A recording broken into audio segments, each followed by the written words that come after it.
Master, welcome back again to our channel. Panibagong araw, panibagong kabanata na naman ang pagsamasamahin natin ngayong araw na ito. At kung bago ka sa ating channel, pag-click ang subscribe button and hit the notification bell para updated kayo sa ating mga susunod na videos. So mga Master, bago natin simulan ang ating kabanata ngayong araw na ito, huwag po sana natin skip yung ads mga Master, no? Dahil malaking bagay na po yan sa ating munting channel. So simulan na natin kabanata ngayong araw na ito. Let's go! Kabanata 481 hanggang 500. Kabanata 481. Ito ay isang kalidad kay Jasper na pinakahanga kay Dawson. Iba kasi si Jasper sa iba. Hindi malilimutan ang aura ng isang iskolar nung negosyanteng dala niya. Maaari lamang itong dumating ng natural. Sa ngayon, gayunpaman, si Jasper ay parang isang leon na lubos na nagalit.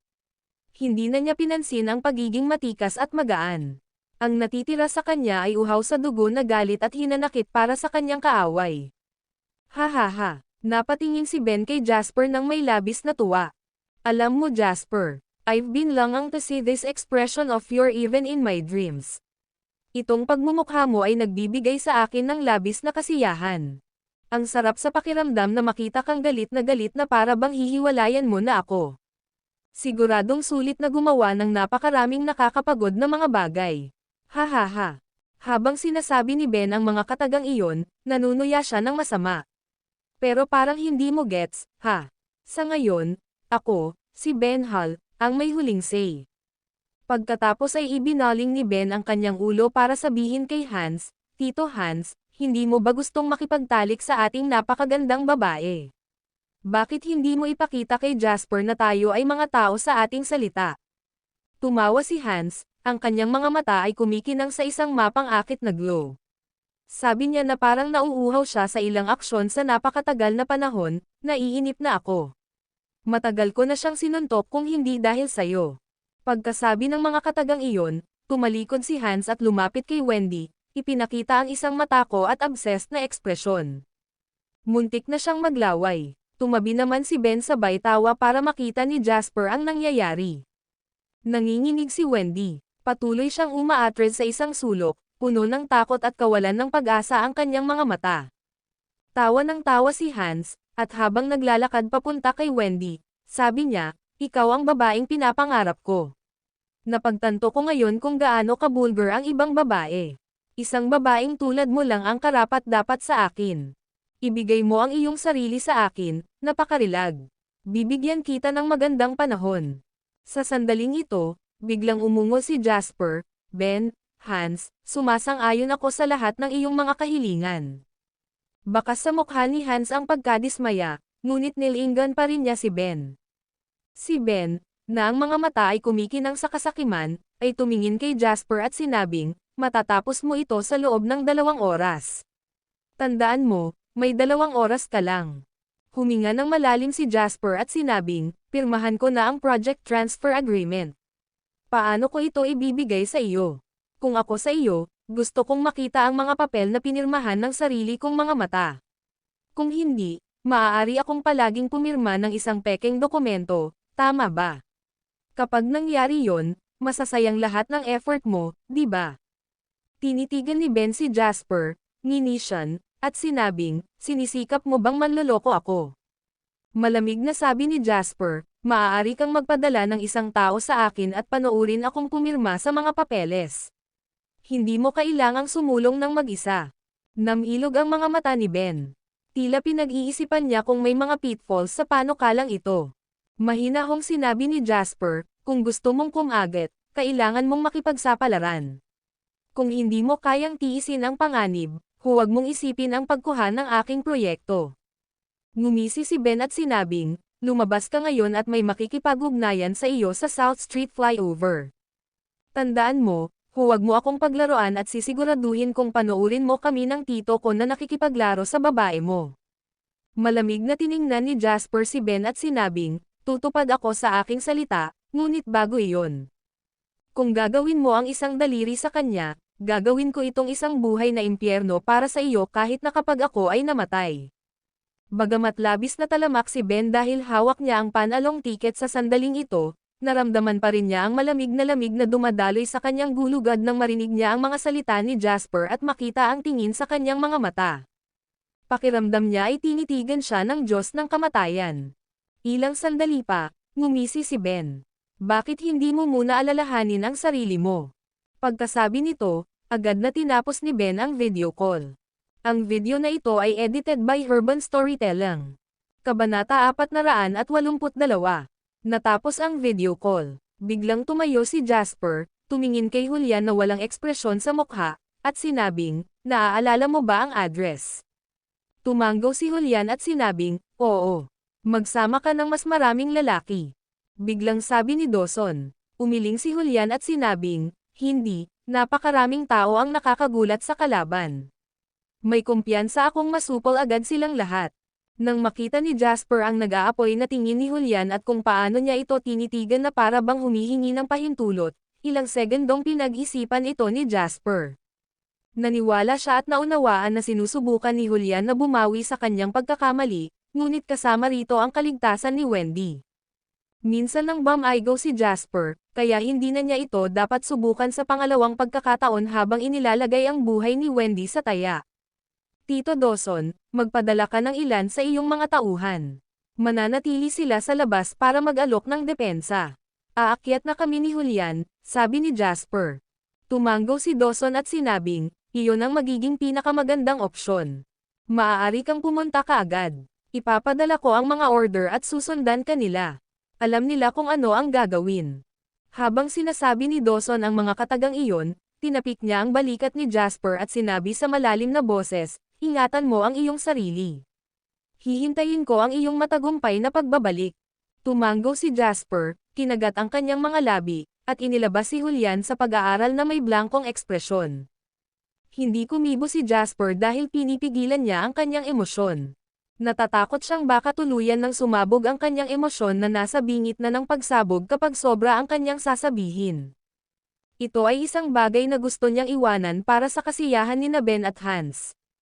Kuwait, South Street Flyover. "Benny, balak mo ba talagang ibalik kay Jasper ang napakagandang babae?" Nagblurted si Hans pagkatapos patayin ni Ben ang webcam. Wala siyang pakialam sa mga plano ni Ben. Nag-aalala lang siya kay Wendy, ang babaeng may mataas na kalidad. Kung talagang gagawin ni Ben ang isang maayos na pakikitungo kay Jasper, kung gayon ang lahat ng mga iniisip at pagnanais na mayroon siya sa mga nakaraang araw ay magiging walang kabuluhan, hindi ba?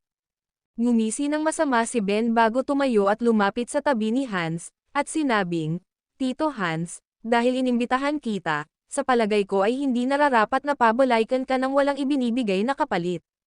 Gusto kong matupad iyong 3 kondisyon. Si Wendy naman, dapat patikim din tayo, syempre."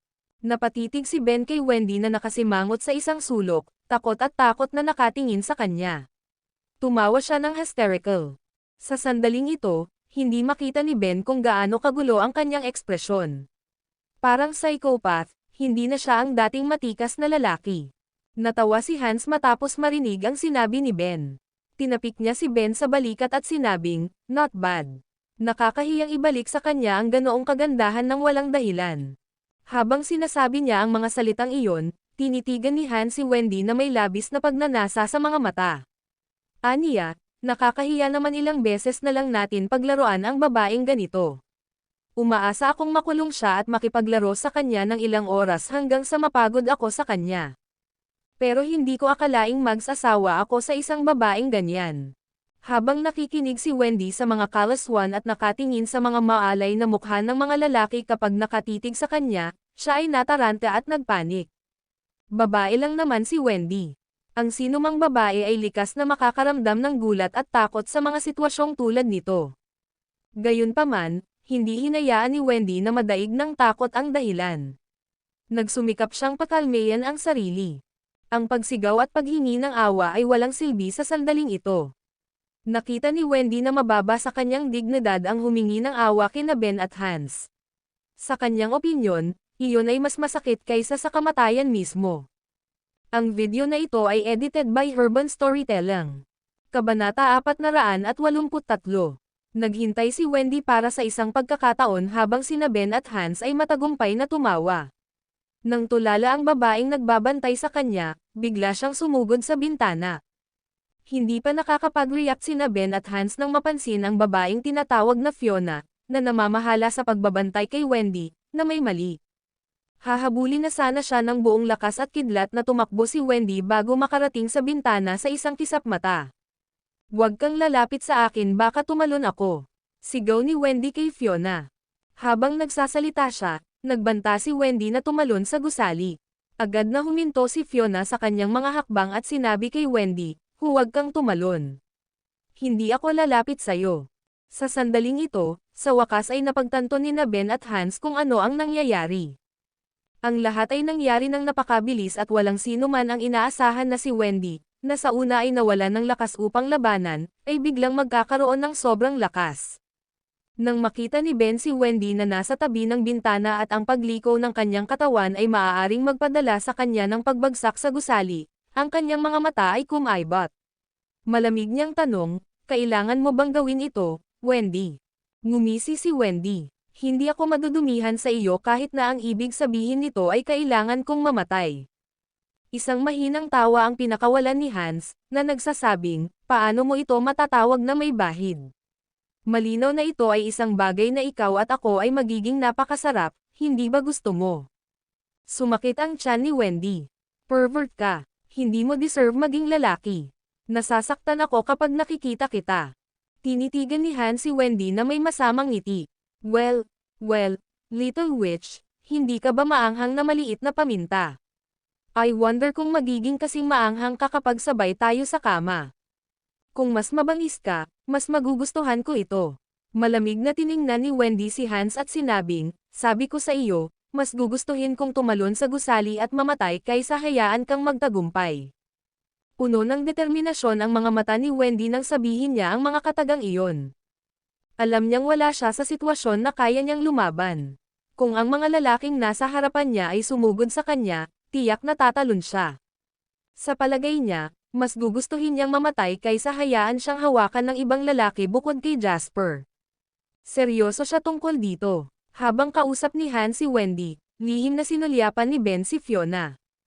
Natanggap ni Fiona ang pahiwatig ni Ben at palihim na humakbang papunta kay Wendy. Sa sandaling ito, si Wendy ay ganap na nakipag-ugnayan kay Ben at Hans sa takot na sila ay sumugod sa kanya ng walang babala, hindi niya napansin ang mga galaw ni Fiona. Sa isang sandali ng kawalang ingat, sinamantala ni Fiona ang pagkakataon. Ipinanganak si Fiona bilang isang martial artist, kaya mas mabilis siya kaysa kay Wendy. Sa isang kisap mata lang, hinawakan niya ang palso ni Wendy at kinaladkad paalis sa bintana. Napasigaw si Wendy at akmang magpupumiglas ng isang sampal ang damapo sa kanyang mukha. Ang sampal ay nagpabagsak kay Wendy sa lupa, at isang bakas ng pulang-pula na dugo ang damaloy mula sa sulok ng kanyang bibig. Nilinga ni Wendy ang ulo at tinitigan si Fiona na may malamig na mga mata. "Oh, tingnan mo itong mukha. Sayang naman." Ngumisi ng masama si Hans at naglakad. Yumuko siya at hahawakan na sana ang mukha ni Wendy na nakatatak ng 5 matingkad na pulang fingerprints. "Hipiuan mo ako at kagatin ko ang aking dila." Hindi man lang naging emosyonal si Wendy. Nakapagtataka, kalmado siya. Ang katahimikang iyon ay nagpakita ng matinding determinasyon at kalooban, na walang puwang para sa sino mang magduda sa pagiging totoo ng kanyang mga salita. Ang video na ito ay edited by Urban Storytelling. Kabanata 484. Nanlamig ang kamay ni Hans sa hangin. Masasabi niyang seryoso si Wendy. Kung hinawakan siya nito, talagang kagatin niya ang kanyang dila at papatayin kaagad ang sarili. Natagpuan ni Hans ang sarili sa isang awkward na posisyon. Pinagnanasaan niya ang kagandahan ni Wendy, ngunit ayaw niyang matulog na may kasamang bangkay. Isa pa, kung dito namatay si Wendy, malaking problema ang aidudulot nito. Tito Hans, ayaw ni Ben na mamatay si Wendy dito, kaya naman tinapik niya si Hans sa balikat para tulungan siyang makawala sa alang-inang sitwasyon. Huwag natin siyang masyadong irita. Mayroon tayong lahat ng oras sa mundo. Panoorin mo kung paano ko siya hahaharapin. Nakaalis si Hans sa awkward na kinatatayuan niya sa tulong ni Ben. Matapos bawiin ang kanyang kamay, nginisya niya ito at sinabing, "How spicy. Never akong nakipaglaro sa babaeng kasing spicy mo." Ngumiti si Ben at may inilabas na maliit na plastic bag sa kanyang bulsa, kung saan kinuha niya ang isang tableta. Aniya, nakapaghanda na ako kanina. Binili ko ang bagay na ito sa malaking presyo. Kapag ang isang babae ay umiinom ng tabletang ito, mananatili siyang malay, ngunit mawawalan siya ng lakas sa kanyang mga paa. Magiging sobrang lambot ng buong katawan niya na para bang wala siyang buto. Kapag nangyari iyon, wala kang magagawa kundi panoorin kung paano namin kayo pinaglaruan. At saka, madaragdagan nito ang sensitivity ng iyong mga nerve receptor ng maraming beses. Para kang kumukuha ng ecstasy. Natatawang sabi ni Ben. Lumiwanag ang mga mata ni Hans, at mukhang nagulat siya. Bakit hindi mo inilabas ang magagandang bagay na ito kanina? Ngumisi si Ben. Dapat lang na mailabas ang magagandang bagay sa huli, Tiyo Hans. Hindi mo ba naisip na nakakatuwang gawin siyang dumaan sa proseso ng kawalan ng pag-asa sa pamamagitan ng pagbibigay sa kanya ng kaunting pag-asa at pagkatapos ay ganap na masira ito? Tinapik ni Hans si Ben sa balikat at tumawa. Hindi masama. Kaya naman lagi kong sinasabi na I like you the best compared to all the other halves. Ngumisi si Ben. Oo naman. Paano ako mabubuhay sa labas kung wala akong anumang trick sa aking manggas? Sa tingin mo ba isa lang akong puppet? Habang sinasabi niya ang mga katagang iyon, kakaibang tawa si Ben. Tito Hans, maiwan ko muna kayo. Kapag nainom na ng babaeng ito ang gamot, mas malambot pa sa katawan niya.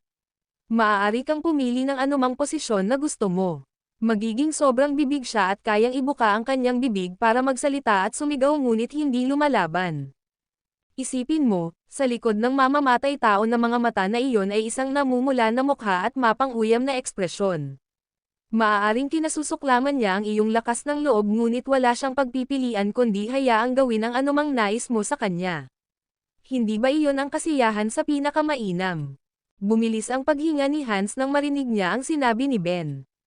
Tinanguan niya ang kanyang ulo, nag-init ang kanyang buong katawan sa sinabi niyang, not bad. Ano pa hinihintay mo, bigyan mo siya ng pill? May bahid ng takot sa mga mata ni Wendy. Alam niyang seryoso si Ben pagdating sa mga ganoong bagay. Ngayong ininom na niya ang tableta, alam niya na ang tableta ay lalakas lamang, hindi hihina. Sa pag-iisip nito, tumigil si Wendy sa pag-aalinlangan. Isang dampi ng kalungkutan at kawalan ng pag-asa ang bumalot sa kanyang puso. Sa susunod na sandali, gumawa siya ng matatag na desisyon na kumagat sa kanyang dila. Mukhang pinaghandaan ito ni Fiona at itinaas ang kamay para kurutin ang baba ni Wendy, pinipigilan nitong maisara ang bibig.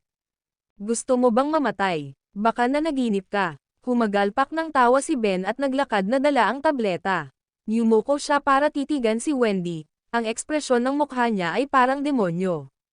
Kung gusto mong mamatay, kailangan mong maghintay pagkatapos na tayong dalawa ay magsaya sa iyo. Masisisi mo lang ang sarili mo sa pagsunod sa maling tao. Kasalanan lahat ito ni Jasper. Tinitigan ni Wendy si Ben gamit ang malamig na mga mata. Habang kinukurot ang baba ni Fiona, nahihirapan siyang magsalita.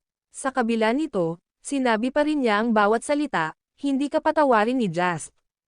Isang malakas na tawa ang pinakawalan ni Ben matapos marinig ang sinabi nito. Ang iyong Jasper ay bababa sa lahat ng 4 na paa bago ako sa ilang sandali.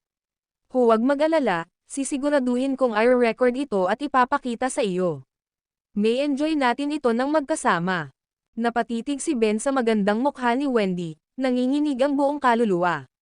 Malumanay niyang sinabi sa halos baluktot na paraan, sabihin, maaaring maganda at magaling ka, ngunit bakit kailangan mong kumilos ng napakataas at matayog sa harap ko? Bakit si Jasper ang pinili mo? Biglang tumaas ang boses ni Ben. Halos mapasigaw na siya sa sobrang hysterical. Siya ay walang iba kundi isang piraso ng basura. Isa lang siyang bug. Isang bug na madali kong durugan hanggang mamatay. Wala sa mga ito ang mangyayari kung ako ang pinili mo. Kaya huwag mo akong sisihin sa lahat ng nangyayari sa iyo ngayon, sisihin mo ang iyong sarili. Pagkatapos sabihin ang mga salitang iyon, tinitigan ni Ben ng maayos si Wendy, ang kanyang titig ay nagpapakita ng isang dampi ng pagkahumaling. Bigla siyang ngumiti na parang psychopath. Ngayong umabot na sa puntong ito, sisirain natin kung hindi kita makukuha. Alam mo ba kung bakit ko inimbitahan ang aking tiyuhin? Iyon ay dahil gusto kitang wasakin ng buo mula sa itaas hanggang sa ibaba, mula ulo hanggang paa, ng buo at lubusan. Gusto kong maging bangungot ng buhay mo. Dahil hindi mo ako mahal, gagawin kong kamuhian mo ako. At least hindi mo ako makakalimutan ng ganyan. Ha ha ha. Tumingin si Wendy kay Ben at sinabing, nababaliw ka na. Galit ka na talaga. Pervert ka. Mayabang na tumawa si Ben. Oo, nabaliw na ako. Oo, pervert ako. Pero ano? Ako ang may hawak sa iyo. Ang loko at pervert na ito ay gagawin ang lahat ng gusto niya sa iyo. Bakit hindi mo ay enjoy ang mga susunod na oras? Maniwala ka sa akin, ito ay isang bangungot na hindi mo malilimutan. Katulad nito, lulubog si Jasper sa walang katapusang sakit sa susunod na oras. Ha ha ha ha. Gusto kong makita kung gugustuhin ka pa ba ni Jasper kapag nalaman niyang pinaglaruan ka namin ng tito ko sa lahat ng paraan. Ikaw naman, gusto kong malaman kung iisipin mo kung gaano kakawalan Gia sa ilalim ko kapag nakita mo siya pagkatapos nito.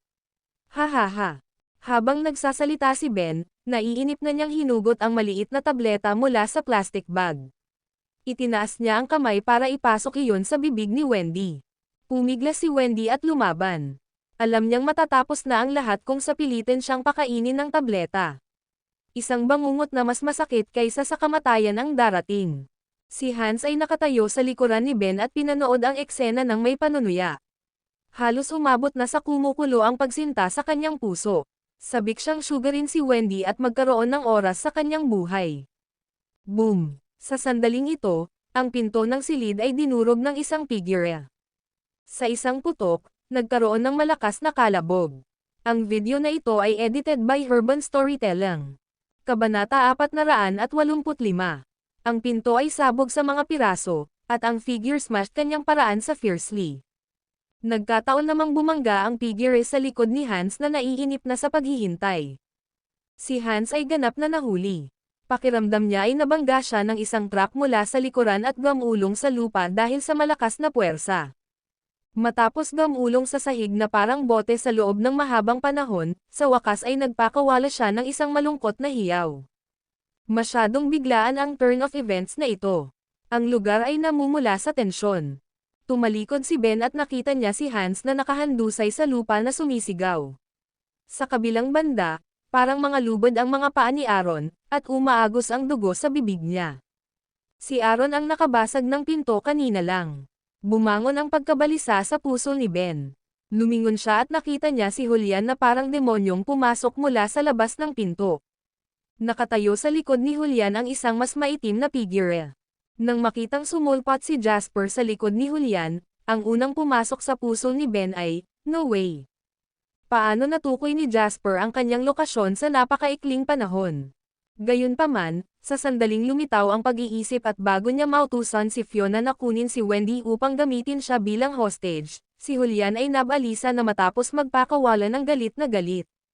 Sa sandaling ito, si Julian ay naniningil sa walang katapusang galit. Siya ay kahawig ng isang humanoid beast, kaya paanong si Ben ang posibleng maging kapareha niya? Hindi man lang mahuli ni Ben ang anino ni Julian nang makaramdam siya ng matinding sakit sa kanyang siwang. Pakiramdam niya ay umiikot ang kanyang mundo habang lumilipad siya ng mahigit 1 metro sa langit. Malakas na tumama ang ulo niya sa kisame bago siya bumagsak sa lupa. Nanlalabo ang mga mata ni Ben habang nakahiga sa lupa, hindi na makabangon. Narinig na naghi-hysterical na sumisigaw si Fiona. Nahihirapang tumingin si Ben at nakita niyang hinawakan ni Julian ang kamay ni Fiona na nasa baba ni Wendy ng mariin bago ito pinaihit ng 360 degrees na parang lubad. Si Fiona ay may mga payat na braso, ngunit hindi ito naging problema kapag nakikipag-ugnayan sa 3 hanggang 5 matipunong lalaki. Gayunpaman, sa sandaling ito, hindi sinasabi na ang kanyang braso ay bumuo ng isang kakaibang hitsura at nakakatakot na hugis. Ang buto sa kanyang siko ay nabasag sa kanyang laman, ang buto ay nakalantad. Tumutulo ang dugo mula sa mapuputi niyang buto. Pagkatapos ay hinawakan ni Julian ang lalamunan ni Fiona gamit ang kabilang kamay at itinaas ang buong katawan nito. Gustong sumigaw ni Fiona dahil sinasakal siya pero hindi niya magawa. Namumuo ang matinding sakit sa kanyang dibdib, pakiramdam niya ay hihimatayin na siya. Hindi pa ito tapos. Nagmamadaling pumasok si Jasper, pumikit sa malaimpyernong execution ground, at dumiretso kay Wendy. Lumapit siya at hinawakan ng mahigpit si Wendy sa kanyang mga braso. Para siyang nakahanap ng nawawalang kayamanan. Nang makita niyang ligtas at maayos si Wendy, sa wakas ay nakapagpahinga na ng kaunti si Jasper. "Sorry late ako. Siguradong nagdusa ka ng husto," sabi ni Jasper na nanginginig ang boses. Nang makita ni Wendy si Jasper, pakiramdam niya ay sulit ang lahat ng sakit na dinanas niya. "Tama ako. Alam kong gagawin mo ang lahat para mahanap ako at protektahan." Napakahina ng hikbi ni Wendy. Matapos maranasan ang lahat ng kaguluhan sa pag-iisip, naramdaman ni Wendy na parang nawalan siya ng ulirat. Nanghihina na ang buong katawan niya. Kung hindi siya kumapit, matagal na siyang hinimatay. Napatingin si Jasper sa mukhang mahinang si Wendy. Alam ng Diyos kung anong pahirap o pagdurusa ang naranasan niya sa loob lamang ng ilang maikling oras. Itinaas niya ang nanginginig na kamay at tinakpan ang palm print sa mukha ni Wendy. Madilim at malamig ang tingin ni Jasper. Tulad ng isang may elo at taksil na espiritu, nais niyang sirain ang lahat. Ang video na ito ay edited by Herban Storytelling. Kabanata 486. Sa kabila nito, napakaamo ng kanyang tunog. Sino ang gumawa nito? Hindi sumagot si Wendy, bagkus, itinaas niya ang kanyang mga braso at ipinulupot iyon sa leeg ni Jasper. Si Wendy ay palaging layaw mula pagkabata at hindi kailanman dumanas ng anumang kahirapan sa buhay. Sa sandaling ito, sa wakas ay ibinuhos niya ang lahat ng pagkukunwari at sumigaw ng mapait. Maaaring magmukhang malambot at mahina ang babaeng ito, ngunit maaari rin siyang maging malakas at matigas, mas matigas kaysa sa sinumang batang babae na kasing edad niya. Susubukan niyang lutusin ang lahat kahit ano pa ang mangyari sa halip na pumunta kay Dawson at Jasper.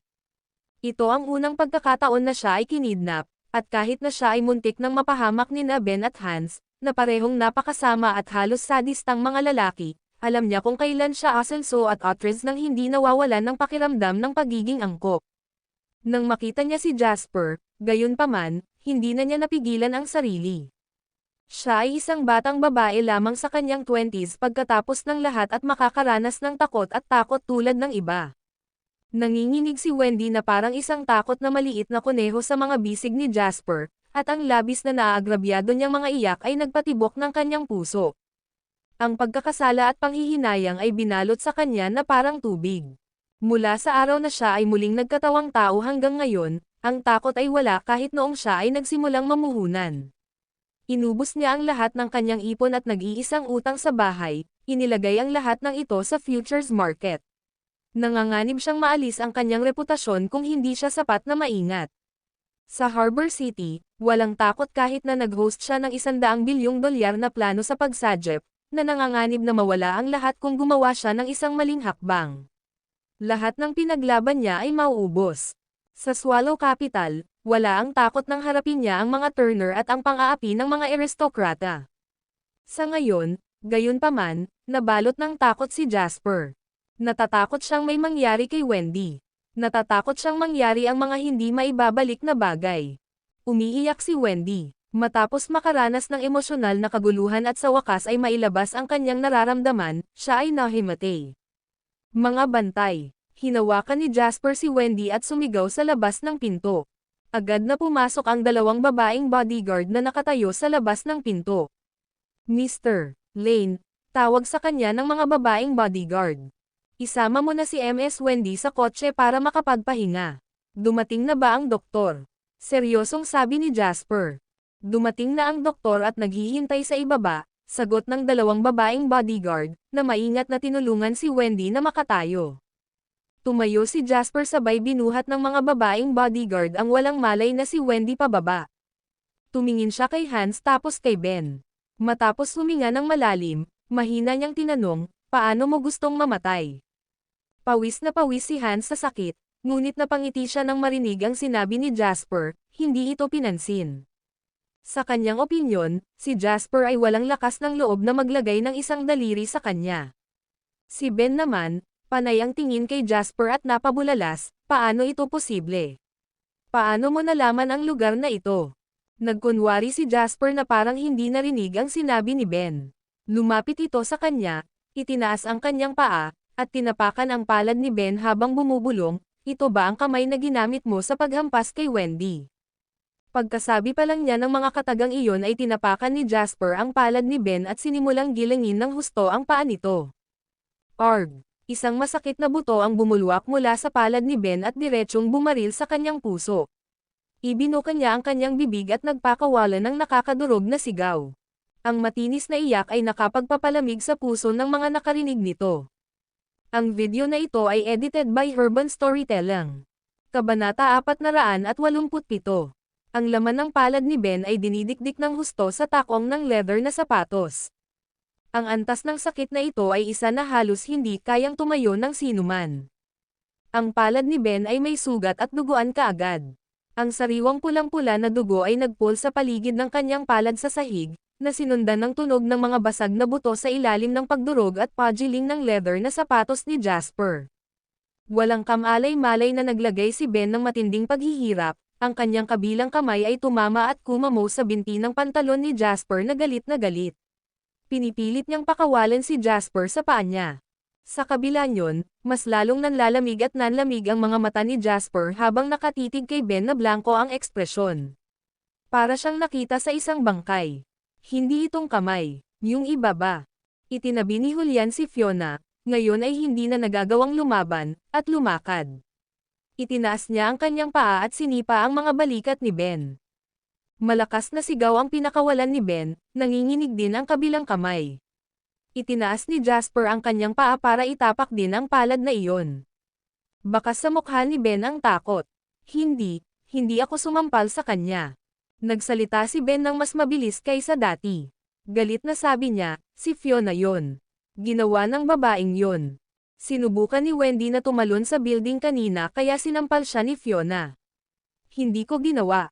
Tumingin si Jasper kay Ben na walang ekspresyon sa mukha. Hinintay niya itong matapos bago mahinahong sinabing, Julian. Naintindihan naman ni Julian ang gusto niya. Tulad ni Aaron, si Fiona ay isang masasamang tao. Ang isang taong tulad nito ay hindi katumbas ng halaga na si Jasper mismo ang kumilos. Pilayan ang magkabilang kamay niya. Nang bumagsak ang boses ni Jasper, naglakad na si Julian papunta sa mukhang takot na si Fiona. Bago pa siya makapagsalita, itinaas ni Julian ang kanyang mga kamay at hinawakan ang kanyang mga braso. I-click. Comminuted fractures ng shoulder blades sa magkabilang gilid. Hindi iyon sapat para ilabas ni Julian ang kanyang nakakulong na galit. Hinawakan niya ang nakita niyang buo na kanang kamay ni Fiona at walang pakialam na sinabi, ito ang kamay, tama ba? Pagkasabi noon, isa-isang dinurog ni Julian ang mga daliri ni Fiona habang siya ay nagpakawala ng nakakakilabot na tili. Bagamat nagkaroon ng fractures ang shoulder blades niya, buo pa rin ang pain nerves niya, kaya ramdam na ramdam ni Fiona ang matinding pananakit ng mga daliri niya na unti-unting nadudurog. Halos matamba si Fiona sa sakit. Sinubukan niyang lumaban, ngunit ang kanyang kaliwang kamay ay nakapilipit na, hindi banggitin ang kanyang durog na talam sa balikat. Nawalan na siya ng lumaban. Nakatingin lang siya habang pilayan siya ni Julian. Si Fiona ay tuluyan ng sumuko sa lahat ng pag-asa. Alam niyang tapos na ang lahat. Sa dalawahang pagpapasigla ng kanyang isip at katawan, iniluwa ni Fiona ang isang subo ng dugo at nahimatay sa sahig. Nakita ni Ben ang kalunos-lunos na kalagayan ni Fiona at nakaramdam ng takot na bumabalot sa kanya. Anong ginagawa mo, Jasper? Sigaw ni Ben. Walang sinabi si Jasper. Yumuko siya at hinawakan si Ben sa kwelyo, binuhat siya mula sa lupa. Pagkatapos ay gumawa siya ng kamao gamit ang kanyang kanang kamay. Inubos niya lahat ng lakas niya at sinuntok ang mukha ni Ben. Ito ay isang napakalakas na suntok. Si Jasper ay hindi nag-practice ng martial arts noon, ngunit siya ay nasa kasaganaan ng kanyang buhay. Siya ay nag-eehersisyo mula noong kanyang muling pagkakatawang tao, kaya ang kanyang suntok ay hindi kayang panindigan ng mga ordinaryong tao. Hindi nakasigaw si Ben nang kunin niya ang suntok ni Jasper. Sa halip, napaatras siya. Bago siya bumagsak sa lupa, bumulwak muna ang dugo sa kanyang bibig. Nagkalat ang ilang puting ngipin sa pool ng dugo sa lupa. Ang kaibahan ng pulang-pula at puti ay nakabuo ng isang malagim na paningin. Huff, huff, nakahiga si Ben sa lupa, huminga ng malalim. Punong-puno ng dugo ang kanyang bibig, namamanhid ang bahagi ng kanyang mukha, At sa tuwing humihinga siya ay sumasagap siya ng hangin na amoy metal na dugo. Itinaas ni Ben ang kanyang mga talukap at nakita si Jasper na naglalakad palapit sa kanya. Puno ng dugo ang bibig niya, bigla siyang nagpakawalan ng ngiti. Hindi na siya natatakot o natakot sa mga sandaling ito. Ang ngiti ni Ben ay parang isang blood bag na nakazip, nakakakilabot at nakakaiyak. Alam mo ba kung ano ang pinakapinagsisisihan ko, Jasper? Ikinalulungkot kung hindi ako kumilos ng mas maaga at nakipag-usap sa iyong babae, nakakalungkot. Ang kanyang mga salita ay naging madilim at madilim ang ekspresyon ni Jasper, kahit na blanko na ito sa simula. Malapit ka nang magsisi sa higit pang mga bagay, tulad ng kung bakit ka dumating sa mundong ito. Malamig ang boses ni Jasper. Napabalikwa si Ben at napahiga habang umaagos ang dugo sa gilid ng kanyang bibig. Nahihirapan siyang tumawa upang ipahayag ang kanyang kawalang interes at pagmamataas. Isama mo yan. Tingnan natin kung ano ang mayroon ka. Sa tingin mo ba natatakot ako? Well, may sasabihin ako sa iyo, hindi ako natatakot. Bakit hindi mo ako subukang patayin? Sa tingin mo ba ay matapang ka na para gawin ito? Kung papatayin mo ako, kailangan mong bayaran ang iyong buhay. Tila sigurado si Ben na hindi magiging matapang si Jasper para patayin siya, kaya tumawa siya ng malakas. Mabubugbog mo lang ako, tapos ano? Lagi akong makakahanap ng isa pang pagkakataon. Ito ang halaga na kailangan mong bayaran sa pagkakasala sa akin. Nais kong mamuhay ka sa ilalim ng aking anino, magpakailanman. Ikaw, Manam, Org. Nasa kalagitnaan na si Ben ng kanyang pangungusap ng sipin siya ni Jasper sa bibig, sinipa ang lahat ng mga salitang pabalik. Ang sipal na ito ay muntik nang mapaalis si Ben sa lupa. Nakasandal ang kanyang ulo at mas maraming dugo ang bumulwak sa kanyang bibig. Sa pagkakataong ito, mas lalong natanggal ang ngipin niya. Binalot ng matinding sakit ang mukha ni Ben na may dugong tumutulo mula rito. Buong lakas siyang kumapit sa lupa, mabangis at mapait na tinitigan si Jasper. Napuno ng kabaliwan ang mga mata niya. Jasper, walang choice si Hans kundi magsalita. Nagpumiglas siya at tumayo sa harap ni Jasper. Huminga ng malalim si Hans, kinagat ang kanyang mga ngipin, at tiniis ang sakit sa kanyang katawan. Sabi niya kay Jasper habang hingal na hingal, I'm sure na ilabas mo na ang galit mo ngayon. Pinapayuhan ko kayong huminto, kung may mangyari sa pamangkin ko, hindi ka may iligtas kahit ng mga Diyos. Pagkasabi noon ay nakitang pinaikit ni Hans ang kanyang mga mata at tinitigan si Jasper habang umuumisi. Hindi mo kayang harapin ang house ng mag-isa. Malamig na tiningnan ni Jasper si Hans at sinabing, sabi mo, marami ka nang nanliligaw na babae dati, di ba? Napangiti si Hans ng matagumpay at sinabing, wala iyon. Gayunpaman, hindi pa ako nagkaroon ng pagkakataong makipaglokohan sa mga tunay na babae na may magandang kalidad. Okay lang, marami pa naman akong chance in the future. Kitang-kita ang pananakot sa sinabi ni Hans. Tinitigan niya si Jasper at sinabing, you should stop.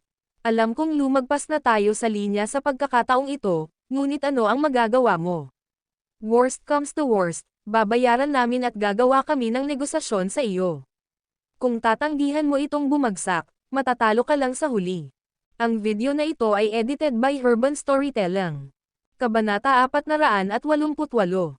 Matapos ang unang gulat, hindi natakot si Hans. Naranasan niya ang mga katulad na bagay noon. Maraming karanasan si Hans na mahuli sa lugar nang sinubukan niyang gumamit ng maruming mga panlilinlang upang makipag-usap sa mga asawa o anak ng ibang tao. Kaya ano, siya ay isang Hal. Siya ang nakababatang kapatid ni Ian. Ang Hals ay isang mahalagang bahagi ng Haddock Chamber of Commerce. Naranasan niya ang maraming bagay at naayos ang lahat ng mga ito sa pera at pagtanggap. Sa paglipas ng panahon, naunawaan ni Hans kung paano gumagana ang mga bagay. Hindi malaking bagay para sa kanya ang makipag-usap sa mga babae, hindi kapag siya ay nakamit ang pantay na katayuan tulad ng Hals. Ang parusang matatanggap niya ay walang iba kundi kabayaran at kompromiso. Kapag ang kabilang partido ay nakatanggap ng mga kabilang, mas malalaman nila kaysa sa labanan ang Hals hanggang sa wakas. Sa opinyon ni Hans, ang nangyayari ngayon ay walang exception. Si Jasper Lane ito, pero ano? Kung nais ng isang negosyante na mabuhay sa larangang ito, mas alam niya kaysa sa labanan ang Hals hanggang sa dulo para sa kapakanan ng isang babae. Alam ni Hans na hawak niya ang winning card. Ang Hals ay maaari lamang magbayad sa kanila para sa lahat ng nangyayari ngayon sa mga follow-up na negosasyon. Hindi niya namalaya na lumalamig na pala ang tingin ni Jasper habang nakatitig sa kanya. Julian. Isang mahinang ungol ang pinakawalan ni Jasper. Oo. Ang nerbiyos ni Julian ay mahigpit, laging handang kumilos. Sa sandaling nagutos si Jasper, wala siyang pakialam kung sino ang taong nakatayo sa kanyang harapan. Kahit na ito ay isang taong may mataas na pagpapahalaga, papatayin niya muna ang lalaking iyon bago ang anumang bagay. Ang kasamaan sa puso ni Julian ay hindi bababa kay Jasper. Sa palagay ni Julian, lahat ito ay bunga ng kanyang kapabayaan. Nakahanda pa nga siya sa pag-iisip na patayin ang lahat ng naruroon at isuko ang sarili sa mga awtoridad pagkatapos noon. Ito ay para gantihan sina Jasper at Wendy para sa kanilang tulong at para makabawi sa kanyang pagkakamali. Kastahin mo siya. Parang bakal na kutsilyo ang sinabi ni Jasper, na tumatagos ng malalim sa puso ni Hans. Nagbago ang kutis ni Hans sa unang pagkakataon. Napaatras siya ng isang hakbang sa takot at nagalit. Huwag kang maglakas loob, Jasper Lane. Hanggang ngayon, iniisip pa rin niya na tinatakot lang siya ni Jasper. Sa sandaling pinilit niyang kumalma, ngunit pinalambot ni Hans ang kanyang tono. Huwag kang kumilos ng basta-basta, Jasper. Hindi ka ililibre ng Hals kung gagawin mo ito. Nangangahulugan ito ng paghihiganti. Kailangan ba talagang gawin mo ito para sa isang babae? Pag-isipan mo. Tumingin si Jasper kay Hans at malamig na sinabi, ako ay isang tao na hindi aatake hanggat hindi ako inaatake. Kung atakihin ako, tiyak na ibabalik ko ang pag-atake ng 10 ulit. Sa kasamaang palad, pareho kayong nagalit sa akin ng buo. Hindi ko alam na malapit na akong mawala sa isip ko na galit sa isang bagay. Mga totoo. Kompromiso. Maaari silang lahat pumunta at mag-F*** sa kanilang sarili. Ang Hals ay hindi ng paggawa ng mga kompromiso. Kahit na isang taong may mataas na pagpapahalaga ang nakatayo sa harapan ko ngayon, lampuin pa rin muna kita. Mukhang kausap ni Jasper sina Ben at Hans, pero kasabay nito, parang kinakausap niya ang sarili niya. Kailangang matutunan ng isang tao kung paano magpasakop sa katotohanan. Ang isang tao ay dilaan ang alikabok sa harap ng lipunan. Isang lalaki ang magbubunga bilang kapalit ng pagkain sa mesa. Para mabuhay. Upang mabuhay. Ito ay dahil kailangan niyang yumuko para sa kanyang pamilya, at sa lamang nito maipapanatili niya silang ligtas. Ang video na ito ay edited by Urban Storytelling. Kabanata 489. Tulad ng kung paano makipag-usap at tumawa si Jasper sa mga Turner at magpanggap na magalang kay Kennedy, isang taong palagi niyang pinag-aawayan, kahit na pareho nilang gustong year-okan ang isa't isa hanggang sa mamatay. Ito ang mundo ng mga hustong gulang, kung saan ang mga interes ay higit sa lahat. Kung mas mataas ang antas ng kalaban, mas maliit ang posibilidad na magkahiwalay sila. Kung wala na ang kanyang pamilya, bakit kailangan pa niyang makipagkompromiso? Ngayon, nais ni Jasper na malaman ang buong mundo. Na kapag may na-offend sa kanya, ililipat niya agad ang mesa at ibababa lahat ng kasama niya. Bingi ka ba, Julian? Ang dagandong ni Jasper ay nagpabalik kay Julian mula sa kanyang pag-iisip. Ungol ni Julian at sumugod kay Hans.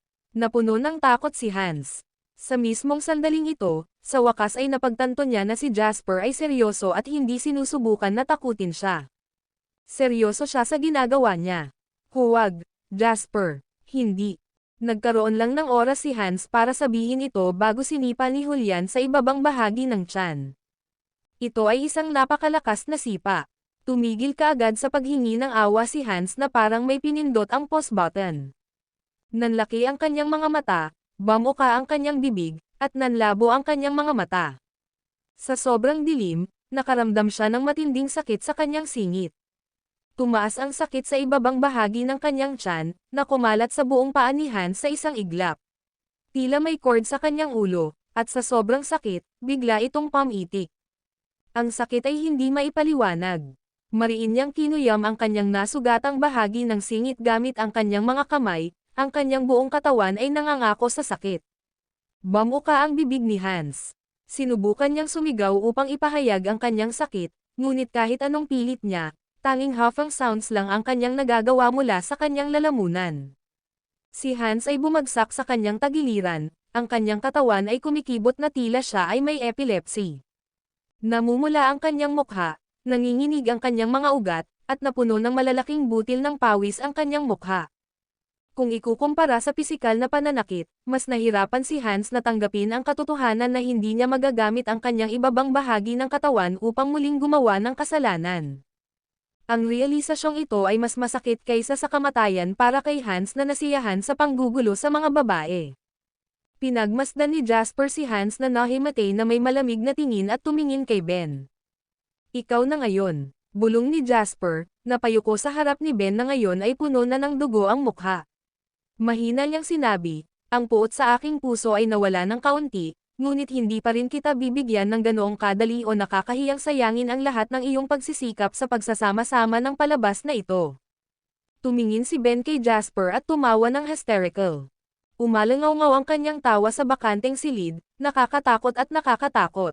Natawa si Ben to the point na halos hindi na siya makahinga habang sinasabing, "Bring it on. Sige, patayin mo ako.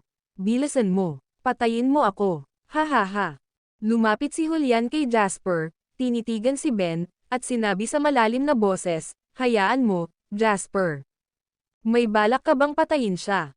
Mahinahong tanong ni Jasper. Mataimtim na sinabi ni Julian, "Hindi ako natatakot na makulong o barilin ang sarili ko gamit ang baril. Kakayanin ko lahat. Hindi mo pa ito karapatan na managot para dito," mataray na sabi ni Jasper. "Sa tingin mo ba, sa paggawa nito ay makakabawi ka sa iyong mga pagkakamali? Hayaan mong sabihin ko sa iyo na ito ay malayo sa sapat. Mas tumayo ka dyan. Huwag kang gagawa ng kahit ano nang walang utos ko." Nanginginig ang katawan ni Julian habang nakatingin kay Jasper. Naging pink ang mga mata nitong malaking lalaki, at nakaramdam siya ng bukol sa kanyang lalamunan. Mariin niyang ikinuyom ang kamao, hindi makapagsalita. Alam niyang sinusubukan siyang protektahan ni Jasper. Ayaw ni Jasper na makulong siya dahil dito. Ang pagpatay sa isang tao ay maaaring magbuwis ng kanyang buhay. What more kung ang taong iyon ay si Ben? Ang mga Hulls ay karaniwang mga despot. Kung dito pinatay si Ben, ang parusa ay ipapatupad kahit sino pa ang gumawa nito. Para sa maraming tao, ang pagpatay sa kanya ay ang pinakamaawaing bagay sa mundo, kaya paano ko hahayaan siyang maging madali? Walang pakialam na sabi ni Jasper. Samantalang para kay Ben, nasiyahan siya sa pakiramdam ng higit na nababawasan ang pagiging isang aristokrata sa buong buhay niya. Hindi mo ba naisip na medyo nakakatuwang makita siyang nawala ang lahat at mamuhay sa lansangan balang araw kaysa patayin siya? Tawagan mo si Ian. Hilingin sa kanya na pumunta dito sa loob ng kalahating oras. Kahit na ang mga Diyos ay pumanig sa mga Hull, sisirain ko pa rin sila at itatapon sa kaguluhan. Ang video na ito ay edited by Urban Storytelling. Kabanata 490. Sa pasukan ng Warsaw Community, 2 kotse ang dahan-daang huminto sa gilid ng kalsada. Nakaupo sa pangalawang sasakyan, kalmadong sinulyapan ni Ian ang kanilang sasakyan na nakaparada sa di kalayuan. Ang mga sasakyang ito ay may magkatulad na magkakasunod na mga plate ng numero, at ang bawat sasakyan ay binabantayan ng huston ng kanilang sinanay at seryosong mga lalaki. Bahagyang kumunot ang noo ni Norman na nakaupo sa tabi ni Ian. Mataimtim niyang sinabi, "Ngayon ay tirahan na ng tigre." Ano ang sinusubukang gawin ni Jasper? Bakit niya hiniling na pumunta ka sa kakaibang lugar? Sabi ni Ian na may pagtatampo na ekspresyon, "Hindi ko alam, pero feeling ko may masamang mangyayari." Ngumisi si Norman at sinabing, "Ano? Sa tingin mo papatayin niya tayo? Hindi niya gagawin iyon maliban kung gusto niyang magpakamatay." Mataray na sabi ni Ian, "I don't think he will. Gaano man kahigpit ang kompetisyon sa negosyo, palaging may pagsubok. Kahit na hayagang sinusubukan nating bigyan siya ng problema, sa huli ay makakahanap tayo ng mga paraan upang malutas ito gamit ang mga solusyon sa negosyo. Ganon din sa kanya kung gusto niya tayong bigyan ng gulo." Nakakunot ang noo ni Norman, pero sa itsura ng lugar na ito pati na rin sa mga lalaking nakasakay sa mga sasakyan, "I don't think he's going to play by the rules. Sa tingin ko, dapat kong pangunahan ang mga bodyguard sa harap at sumama sa iyo." Umiling si Ian at sinabing, "Hindi, mapapababa lang tayo niyan. Dahil gusto niyang makarating ako sa loob ng kalahating oras, Aakyat ako at tingnan kung anong mga pakulo ang sinusubukan niyang gawin. Okay kung ganoon. Hihintayin kita dito. Tawagan mo ako kung may mangyari at aakayin ko ang mga tauhan natin sa itaas. I don't think Jasper is that bold, sabi ni Norman. Kakababa pa lang ni Ian ng sasakyan ay may naisip siya at nag-dial ng number pagkatapos niyang kunin ang phone niya. Gayunpaman, ang malamig at pare-parehong boses ng operator ay nagpasimangot kay Ian. Hindi ka pa rin nakakakontak kay Benny? Tanong ni Norman na alam kung sino ang tinatawag ni Ian. Tumango si Ian na may pagtatampo na ekspresyon at saka pinigilan ang pagkabalisa sa kanyang puso. Aniya, hindi lang siya, pero kahit si Hans ay hindi rin kinukuha ang phone niya. Parang nawala na silang dalawa. Nakangiting sabi ni Norman, hindi mo pa rin naiintindihan ang karakter ni Hans, di ba? Dapat ay may pinuntahan sila para mag-party at magsaya. Malamang nakahiga pa rin sila sa ibabaw ng mga babae ngayon. Ngumuso si Ian, tito at pamangkin din sila, nakakatawa. Pagkasabi noon, itinulak ni Ian ang pinto at naglakad patungo sa komunidad ng Warsaw. Pagkaharap pa lang ni Ian ay agad niyang nakuha ang atensyon ng mga bodyguard na dinala ni Jasper. Alam na alam nila ang sitwasyon. Lumapit ang isa sa mga bodyguard kay Ian at sinabing may mahinang ngiti sa kanyang mukha, Mr. Ian, gusto ni Mr. Lane na ituro namin sa iyo ang daan pagdating mo. Gusto kong makita kung anong uri ng mga trick ang sinusubukan mong hilahin sa oras na ito, sabi ni Ian at sinundan ang mga bodyguard sa komunidad. Ang mga ordinaryong komunidad na itinayo bago ang 2000s ay hindi nilagyan ng mga elevator, kaya sinundan ni Ian ang mga bodyguard sa hagdan. Pagdating nila sa ikalawang palapag, narinig ni Ian ang isang matinis na sigaw mula sa itaas. Ang mga iyak ay tila kakaiba dahil mula sa tuktok ng ulo ni Ian sa ikatlong palapag. Saktong-sakto sa linaw nito ay nasabi ni Ian na boses iyon ng kanyang kapatid. Ang sumunod na hiyaw ay ang pag-iyak at pagmumura pati na rin ang paghingi ng awa. Malabo ring narinig ni Ian ang boses ng anak. Sa sandaling ito, biglang natarante si Ian. Nagsimula siyang tumakbo, itinabi ang mga bodyguard na humahadlang sa kanya at nagmamadaling umakyat na may nagtatampo na ekspresyon. Nakasara ang door 303, ngunit nagawa ni Ian na itulak ang pinto ng madaling buksan at makita kung ano ang nangyayari sa loob. Napabuntong hininga siya sa nakita niya. May mga bahid ng dugo sa lahat ng dako, at ang lugar ay nagmistulang isang lugar ng patayan. Parehong sina Aaron at Fiona, ang mga bodyguard na pamilyar sa kanya, ay itinapon sa isang sulok na parang 2 bola ng karne. Patuloy na umaagos ang pulang dugo mula sa ilalim ng kanilang mga katawan. Kung hindi dahil sa pagtaas-baba ng kanilang katawan mula sa paghinga, iisipin ni Ian na sila ay patay na. Hindi ito ang pinaka-nakakatakot sa lahat. Ang pinaka-nakakatakot sa lahat ay nakita niya ang isang estranghero na kasalukuyang umaapak sa kanyang kapatid na walang kahit isang ekspresyon sa mukha. Nabugbog at namamaga ang mukha ni Hans. Napakapit siya sa binti ng lalaki, humihingi ng awa. Bagamat tila hindi nakaranas ng trauma si Hans, ang kanyang maputlang mukha at ekspresyon ay nagsabi kay Ian na si Hans ay dumanas ng isang uri ng hindi makataong pagpapahirap. Higit sa lahat, nakita ni Ian ang kanyang anak na si Ben na nakahandusay sa lupa at duguan ang mga kamay. Nanginginig at nanginginig ang kanyang katawan ng tuluyan. Ang pinakakakaibang bagay sa lahat ay na kahit na si Ben ay dumanas ng kahindek-hindek na pagtrato, hindi siya umiyak o sumigaw, ngunit sa halip, siya ay tumatawa ng histeryoso. Sa kanyang mukha na puno ng dugo ay isang mabangis na ngiti, at ang kislap sa kanyang mga mata ay nagpahayag ng isang malalim na kabaliwan. Hans, Benny, sigaw ni Ian. Si Ian ay isa lamang mayaman na negosyante, kung tutuusin. Wala pa siyang nakitang nakakatakot na ganito sa buong buhay niya. Kung hindi dahil sa mga hamon na kanyang hinarap sa mundo ng negosyo sa lahat ng mga taon na ito, na nakatulong sa pagpapatigas ng kanyang puso, ang kanyang mga binti ay magiging halaya sa sandaling makita niya ang malaimpyernong eksenang ito. Si Hans, na labis na pinahihirapan anupat sabi na siyang mamatay kaagad, ay nahihirapang umikot. The moment he saw Ian, sumigaw agad ang lalaking nasa 30s. Iligtas mo ako, kuya. Hilingin sa kanya na itigil ang pagpapahirap sa akin. Patayin mo na lang ako. Bilasan mo at iligtas mo ako. Bagaman noon pa man ay kinasusuklaman ni Ian kapag gumawa ng lahat ng uri ng kabalbalan ang kanyang kapatid, mas makapal pa rin ang dugo kaysa tubig. Nang makita ang kahabag-habag na kalagayan ni Hans, gayon din ang kalagayan ng kanyang anak, naramdaman ni Ian ang kanyang sarili na nababaliw sa galit. Napalingon siya bigla, napatitig kay Jasper na nakaupo sa couch. Kalmado at hindi nagmamadaling nakatingin sa kanya ang lalaki. Ian roared, "How dare you play dirty, Jasper Lane? Kung hindi kita babayaran para dito ngayon, isinusumpa ko na ako, si Ian Hall, ay hindi lalaki." Ang video na ito ay edited by Urban Storytelling. Kabanata 471. Mas kalmado si Jasper nang makaharap ang galit na si Ian. Bagamat nailabas ni Jasper ang bahagi ng kanyang galit kina Ben at Hans, hindi iyon humawak na hahayaan ni Jasper na mawala ang bagay na ito ng ganoon na lamang. Sino ang nagbigay ng karapatan kina Ben at Hans na hawakan si Wendy? Dahil lamang sila ay ipinanganak sa pamilyang Hall, nadama nila na ligtas sila sa kaalaman na mayroon silang mga Hall na babalikan, kaya't magagawa nila ang anumang gusto nila nang walang kahihinatnan. Gaya ng sinabi ni Jasper kanina, sa pagkakataong ito, sisirain niya ang mga Halls at itatapon sa gulo. Sa pamamagitan lamang nito ay mapipigilan niya ang hinaharap na sakuna.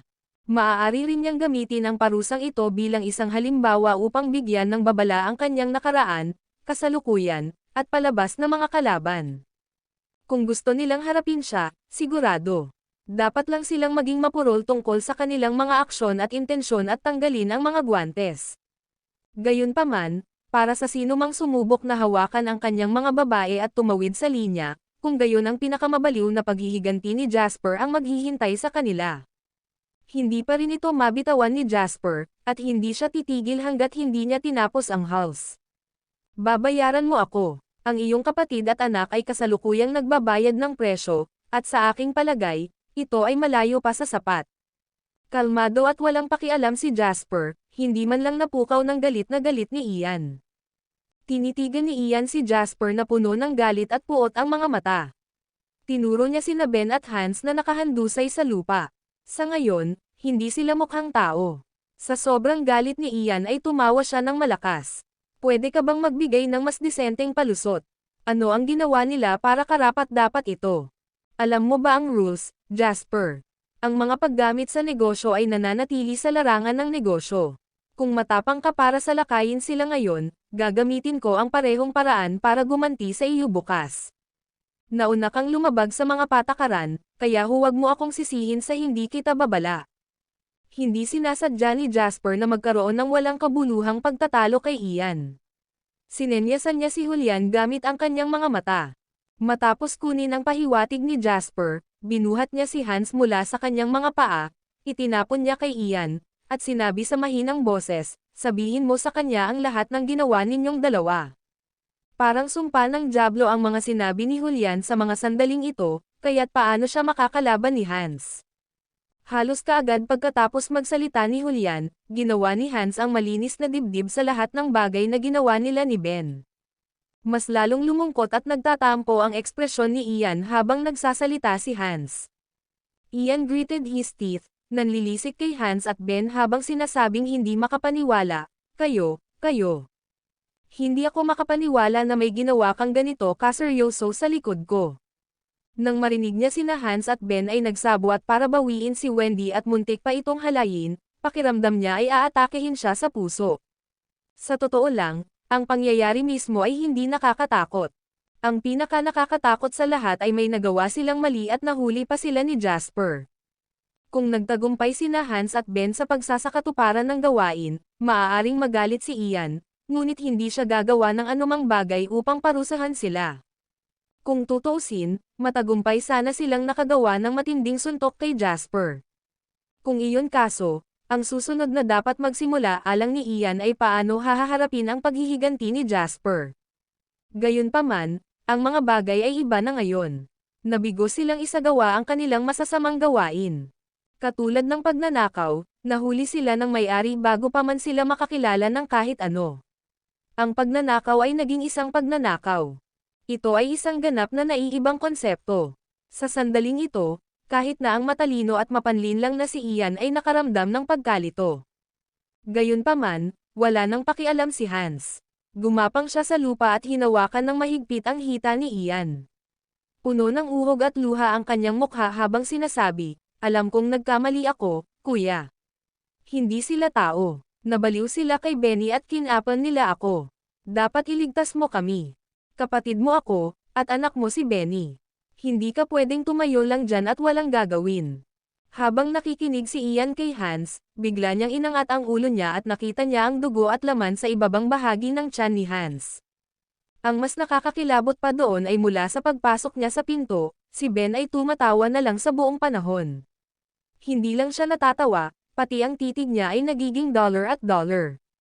Dahil sa reaksyon ni Ben, naramdaman ni Ian na parang tinamaan ng malaking bato ang puso niya. Sinilaban ng galit ang kanyang katinuan.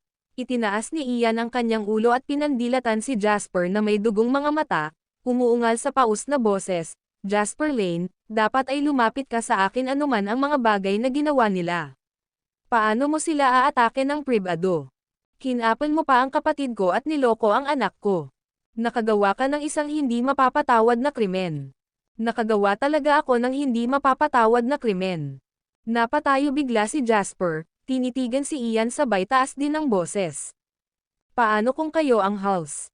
Sa tingin mo ba ay pagmamayari ng Hulse ang buong mundo? Kung ang kapatid mo at ang anak mo ay may lakas ng loob na gawin ito sa babae ko, wala akong pakialam na baligtarin ang Hulse. Sa tingin mo ba pinatawag kita dito para pakinggan mo ako? Nandito ako para sabihin sa iyo, Ian Hull, hindi pa ito ang katapusan." Tumaas-baba ng husto ang dibdib ni Ian habang nakatitig kay Jasper. Walang kahit saan upang mailabas ang nakakulong na galit sa loob niya, at dahil sa kasikaipan ay halos iluwa niya ang isang subo ng dugo. "Gusto mong baligtarin ang Hulse, di ba? Bravo! Masyado kang matapang, Jasper. Nagtataka ako kung ang iyong kakayahan ay tumutugma sa iyong mga salita. Mas mabuting makinig ka kung ganoon. Hindi hahayaan ng Hulse na bumaba ang bagay na ito. Ang aking kapatid ay kinapan, at kung may mangyari kay Benny, sisiguraduhin kong maililibing ka ng buhay." Matapos marinig na tinapos ni Ian ang kanyang pangungusap na may blankong ekspresyon, biglang tumawa si Jasper. Mula sa malaking kaibahan ng ekspresyon ni Jasper, naramdaman ni Ian na parang may masamang mangyayari. Mas gugustuhin pa niyang makita si Jasper na umuungal na nakakabaliw kaysa makita siyang kalmado ng bigla. Ang isang kalaban na nawala sa kanyang isip ay mas madaling harapin kaysa sa isang kalaban na maaaring manatiling kalmado sa harap ng galit. Sa sandaling ito, biglang naisip ni Ian kung makakalabas pa ba siya ng room 303 ng buo. Ang ideya ng mga ito ay ginawa ni Ian's nerbiyos lubhang mahigpit. Kung kaya ni Jasper na pahirapan si Hans at Ben hanggang dito, wala siyang pag-aalinlangan tungkol sa pag-iwan sa kanya ng regalo. Sa pag-iisip nito, tahimik na inilagay ni Ian ang kanyang kamay sa kanyang bulsa at kinuha ang kanyang telepono. Napagpasyahan niyang ipaalam kaagad si Norman kapag may nangyari para maipadala siya para iligtas siya. Hindi nagtagal, gayunpaman, ang mga salitang sinabi ni Jasper ay nagpaunawa kay Ian kung gaano siya mali. How very wrong talaga. Minamaliit niya ang takot na kayang idulot ni Jasper. Sabihin, ilang taon ng pagkakakulong sa tingin mo ang makukuha mo sa iyong kapatid at sa iyong anak kung tatawag ako ng mga pulis ngayon. Ang video na ito ay edited by Urban Storytelling. Kabanata 472. Ang pagpatay ay palaging ang pinakamababang uri na solusyon sa isang problema para sa tunay na ambisyosa at walang awa na mga karakter. Kung ikukumpara sa pagpatay, ang pagpapahirap ay isang mas epektibong paraan. Kunin halimbawa, alam ni Jasper na kapag nakipag-usap kay Hans at Ben, ang pagpatay sa kanila ay makakatulong lamang sa kanya na mailabas ang kanyang galit saglit. Pagkatapos ng ilang sandali ng kilig, haharapin niya ang walang katapusang mga problema. Walang gaanong bayani ngayon na kayang magnakaw ng mayayaman para tumulong sa mahihirap hindi tulad noong unang panahon. Maaaring mabuo ang kanyang buhay kung pumatay siya ng isang tao. Bukod dito, hindi ito naaayon sa ideya ni Jasper na ilagay sila sa lubos na paghihirap. Ito ay pareho para kay Ian. Madaling utusan ni Jasper si Julian na pilayin si Ian. Ano kaya, mananatili pa rin ang Hulse. Gagawin pa rin ni Ian ang kanyang paghihiganti pagkatapos noon. Kaya naman, sa simula pa lang ay hindi na binalak ni Jasper na pagukulan ng daliri si Ian. Iba si Ian kina Hans at Ben. Hindi siya direktang kalahok sa insidenteng ito, ni wala siyang anumang kaalaman sa insidenteng ito bago ito nangyari. Hindi sinusubukan ni Jasper na bigyan ng paraan si Ian, ngunit sa halip, gusto niyang magpaulan ng suntok sa Hals sa pamamagitan ni Ian. Nang walang natitira sa Hals, sa wakas ay makaramdam ng sakit at panghihinayang si Ian at ang kanyang pamilya. Matapos marinig ang sinabi ni Jasper ay biglang natigilan si Ian. Tinitigan niya ng masama si Jasper at ngumisi. Tumawag sa mga pulis. Mayroon ka bang sapat na lakas ng loob na tawagan ang mga pulis pagkatapos ng iyong pagharap sa kanila? Kalmadong sinabi ni Jasper, lahat tayo matatanda, kaya tigilan mo na ang pag-iisip ng mga bata na ganyan. Nakita mo bang ginawa ko ang mga bagay na ito sa iyong sariling mga mata? Walang namatay. Ang insidenteng ito ay maaaring maging isang eksena kung saan ang aking mga tauhan ay nakakita ng isang labag sa batas na pagkilos at buong tapang na humakbang upang tumulong. Nahumantong sa parehong partido na nasugatan. Baka mabigyan pa ng parangal ang mga tauhan ko dahil sa kanilang katapangan. Ang mga salita ni Jasper ay nagdulot ng matinding panginginig sa gulugad ni Ian. Dapat niyang aminin na kaya ni Jasper na gawin iyon. Ang Southeast Province ay ang kuta ni Jasper kung tutuusin. Higit sa lahat, naroon si Dawson para suportahan si Jasper. Ang matandang fox na iyon ay hindi nagpakita, ngunit siya ay nasa Southeast Province sa loob ng mga dekada. Sino ang nakakaalam kung gaano siya kalakas? Alam na alam ito ni Ian, na matagal nang nagpapalawak ng kanyang negosyo sa Waterhoof City. Walang sino man ang sadyang binabaluktot ang katotohanan. Ang ginawa ni na Hans at Ben ay isang malinaw na katotohanan, at ang kaunting pagsisiyasat ay sapat na upang mapatunayan ang kanilang mga krimen. Ito ay kung saan ang mga Hals ay nagdusa ng higit na kawalan. Matapos timbangin ang mga kalamangan at kahinaan ng ilang segundo, huminga ng malalim si Ian. Malamig niyang tiningnan si Jasper at nagtanong, ano ang balak mong gawin? Alam niya na may puwang pa para sa negosasyon kung paano hindi tinawag ni Jasper ang mga pulis ang unang bagay mismo. Ang tinatawag na negosasyon, na ito ay tiyak na magagastos ng malaki sa Hals. Sa harap ng tahasang pakana ni Jasper, wala nang choice si Ian kundi ang tumalon sa loob kahit alam niyang may bitag sa harapan niya. Maliban na lang kung nagawa niyang panoorin ang kanyang kapatid na lalaki at anak na pinahihirapan pagkatapos ay itinapon sa bilangguan. Sa loob ng 3 araw, mawawala ang Hals mula sa Southeast Province. Ang video na ito ay edited by Urban Storytelling. Kabanata 473. Sinabi ni Jasper ang kanyang mga kondisyon. Halos himatayan si Ian sa kawalan ng oxygen nang marinig ang sinabi ni Jasper. Nagdump ako ng 500 milyon sa South Face River Project, at pagkatapos idagdag ang penalty fee para sa paglabag sa kontrata, ang pagkalugi ko ay aabot sa 1 bilyong tao lang. Kailangan kong umalis dahil sa hiniling mo sa akin. Mahinahong sabi ni Jasper, problema mo yan. Tiyak na hindi mo ako mapapansin. Ngunit ang isang bagay na sigurado ay ipapakulong ko ang iyong kapatid at ang iyong anak. Ikaw. Galit na galit si Ian. Itinuro niya si Jasper, halos gusto niyang balatan ng buhay ang lalaking nasa harapan niya. Tumingin si kalmadong kay Jasper kay Ian at sinabing, unang hakbang pa lang ito. Kung hindi mo ito kayang tanggapin, ipinapayo ko sa iyo na buwagin ang lahat ng industriya ng pamilya Hall at magtago sa malayo.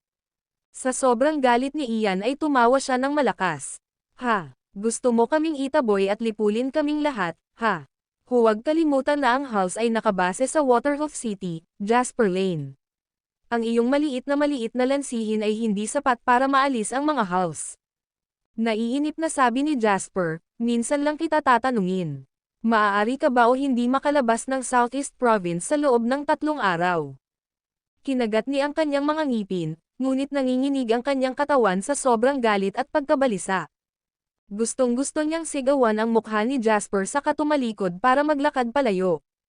Gayunpaman, si Hans, na nasa lupa ay humihingi ng awa, at si Ben, na ngayon ay tumigil sa pagtawa ngunit nakaupo sa lupa na tulala, ay naging imposible para sa kanya na lumayo.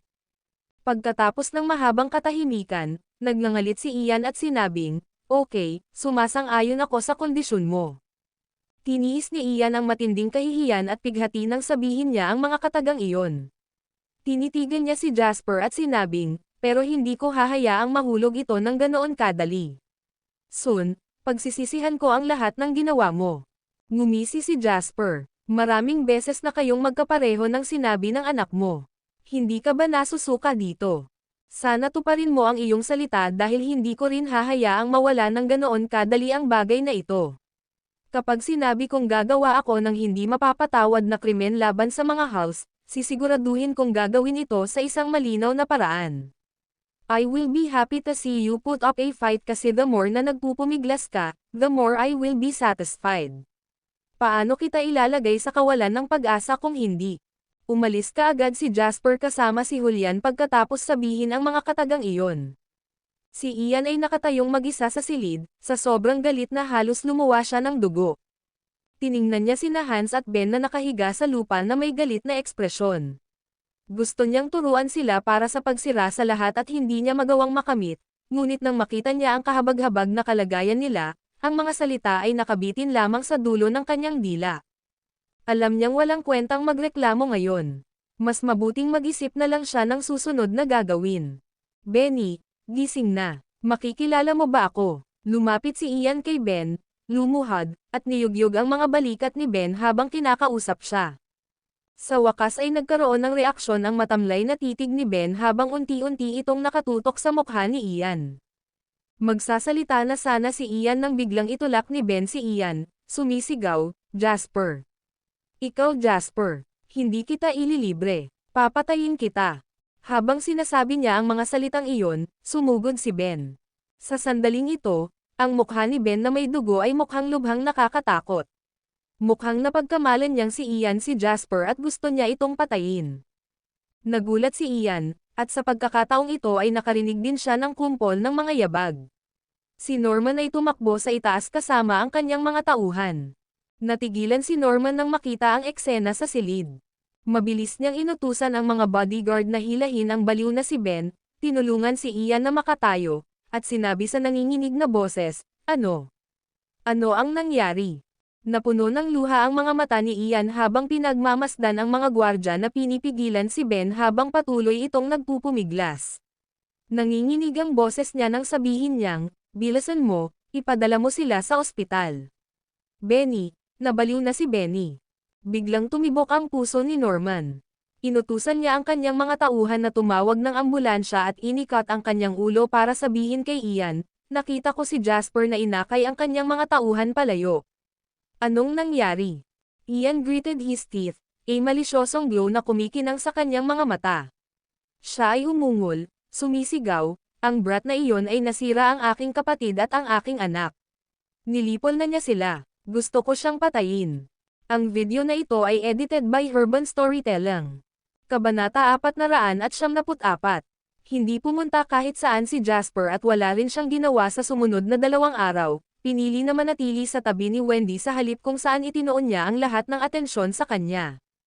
Isinalaysay niya ang mga detalye ng nangyari kay Dawson pagbabalik niya. Sa lahat ng detalye ay ang kanyang plano kung paano hahaharapin ang resulta ng problema. Sa gayon, sinabi lamang sa kanya ni Dawson na iwanan ang mga bagay ng pamilya Hall sa Southeast Province. Noon ay bumungad kay Jasper ang kapangyarihang taglay ng kanyang magiging biyenan sa Southeast Province. Katulad ng pag-aalala ni Ian. Ang kapangyarihan ni Dawson ay tumatakbo ng malalim sa Southeast Province sa loob ng mga dekada, at hindi niya ito ipinagmamalaki sa lahat ng oras. Ang kanyang kapangyarihan ay lampas sa imahinasyon ng magpasya siyang gamitin ito. Jasper, ayon sa pinakabagong balita, ang lahat ng kapangyarihan at pondo ng pamilya Hall ay na-pull out mula sa merkado sa Southeast Province. Nagsumbong si Julian kay Jasper sa likod bahay ng Villa. Nakatutok si Jasper sa pagbabalat ng mansanas sa kanyang mga kamay. Ang makinis na mansanas ay patuloy na umikot sa kanyang kamay habang ang mahabang guhit ng balat nito ay lumipad sa hangin. Ang alisan ng balat ay tila ilang saglit na nabasag, ngunit hindi ito nangyari kahit naganap na niyang balatan ang mansanas. Matapos balatan ang mansanas, hiniwa ito ni Jasper sa maliliit na hiwa at ipinakain kay Wendy bago siya sumagot, siguradong makapangyarihan ang magiging biyenan kong ito. Ganap na gumaling si Wendy pagkatapos ng 2 araw na pahinga. Ang sampal ay ang tanging pisikal na pinsalang natamo niya, at ginugol niya ang 2 araw sa pagbawi mula sa emosyonal na pagkakabigla na natanggap niya. Kung tutuusin, hindi basta-basta babae si Wendy. Nakaayos na siya at nakabawi mula sa kanyang emosyonal na trauma hanggat hindi niya sa pinakamaraming panahon. Nang marinig niya si Jasper, nguyain niya ang mansanas habang walang pakialam na sumagot, "Walang ginawa ang tatay ko kahapon." Ang ginawa lang niya ay umupo sa opisina ng pamahalaan ng lungsod sa isang buong araw at ang mga resulta ay makikita ngayon. Ang pamilya Hall ay namuhunan ng kaunti sa Southeast Province. Kaya't sa kanilang pag-pull out, hindi lang mawawala sa pamilya Hall ang lahat, ngunit ang Southeast Province ay hindi rin makakalabas dito ng hindi apektado. Ang pagwawalang bahala sa lahat ng iba pa, ang mga proyektong nasimulan ay tiyak na matatapos ng walang katiyakan. Kahit na ang groundwork para sa konstruksyon sa North Bank ay katatapos lamang, iyon ay hanggang sa pag-unlad nito. Kaya't walang paraan ng pamahalaan ng lungsod na payagan ang ganoong bagay na mangyayari. Kaya kailangan may manindigan para bigyan ng direksyon ang pamahalaan ng lungsod. Wala ng karapatan ang pamahalaan ng lungsod na magpasya kung ano ang mangyayari, at dahil walang paraan na mareresolba ang hidwaan sa pagitan ng ating mga pamilya, ang tanging natitira nilang opsyon ay ang pumili ng isa sa 2 pamilyang mananatili. Kung ihahambing sa House, pagkatapos timbangin ang ating mga posibilidad laban sa kanila, hindi ito isang mahirap na pagpipilian na dapat gawin ng pamahalaan ng lungsod. Malinaw itong pinag-aralan ni Jasper. Pagkatapos magsalita, nakita niyang pumasok si Dawson. "Tito Schuler, tatay." Sabay na bati ni na Jasper at Wendy. Tumanggo si Dawson at ngumiti sa kanyang anak habang magiliw na nagtanong, "Kamusta ang pakiramdam mo?" "Any better?" Tumanggo si Wendy. "Much better. Hindi naman talaga ako nasaktan or what. Nagulat ako higit sa ano paman." Iyon lamang ay sapat na upang matiyak ang pagkamatay ng pamilya Hall, walang pakialam na sagot ni Dawson. Nilingan ni Dawson si Jasper. "Ano ang susunod mong gagawin ngayong umalis na ang pamilya Hall sa Southeast Province?" Sa halip na sumagot, nagtanong si Jasper, "Ang Halls ay talagang nagmamadali sa pagkakataong ito. Ito ay dapat na epekto ng pressure na inilagay mo sa kanila. Narinig kong lumipad sila nang hindi man lang nag-impake ng kanilang mga bagahe at gamit." Ang video na ito ay edited by Urban Storytelling. Kabanata 475. Malinaw na sagot ni Dawson, wala na silang pagpipilian kundi itapon ang 1 bilyong pondo ng pamumuhunan, kaya ano ang kaunting bagahe.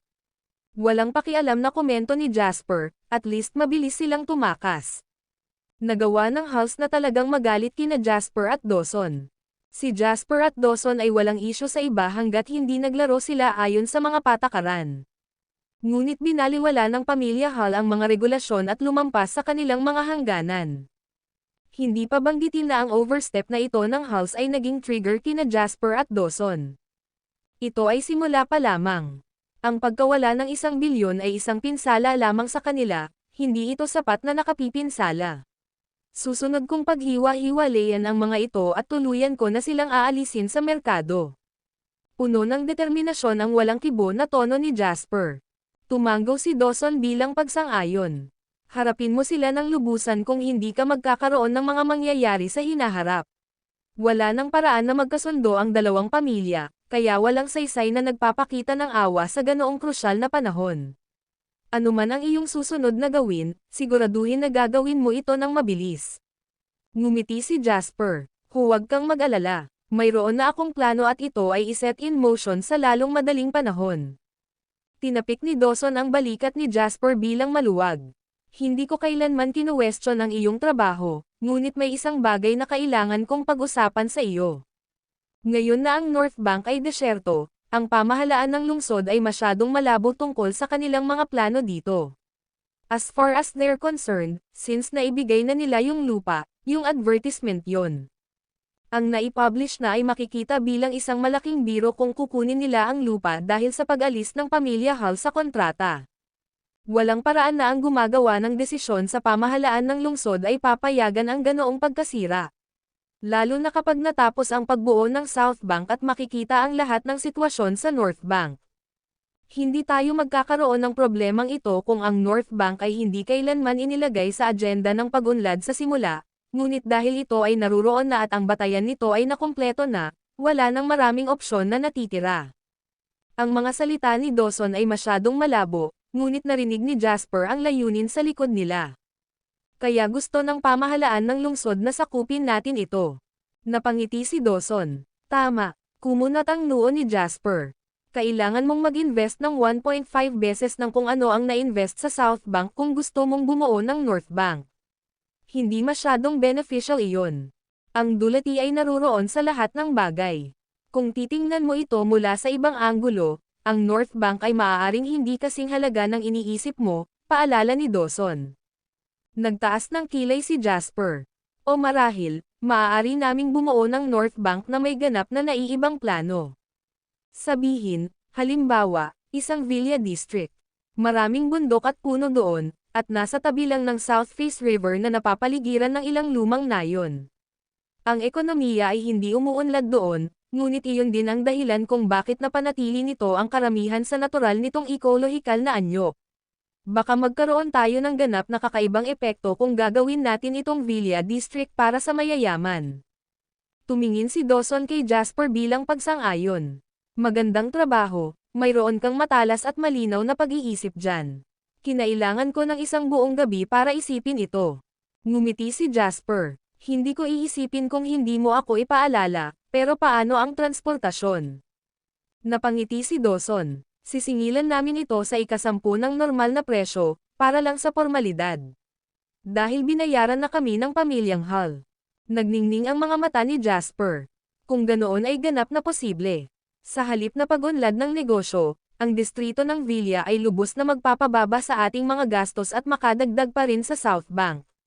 Sa pagsasama-sama ng North at South Bank, aani tayo ng mas malaking pabuya.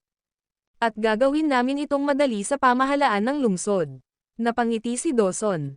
Tumanggo si Jasper. Sige, kukunin ng JW Real Estate ang proyektong ito, kung gayon. Ang video na ito ay edited by Urban Storytelling. Kabanata 476.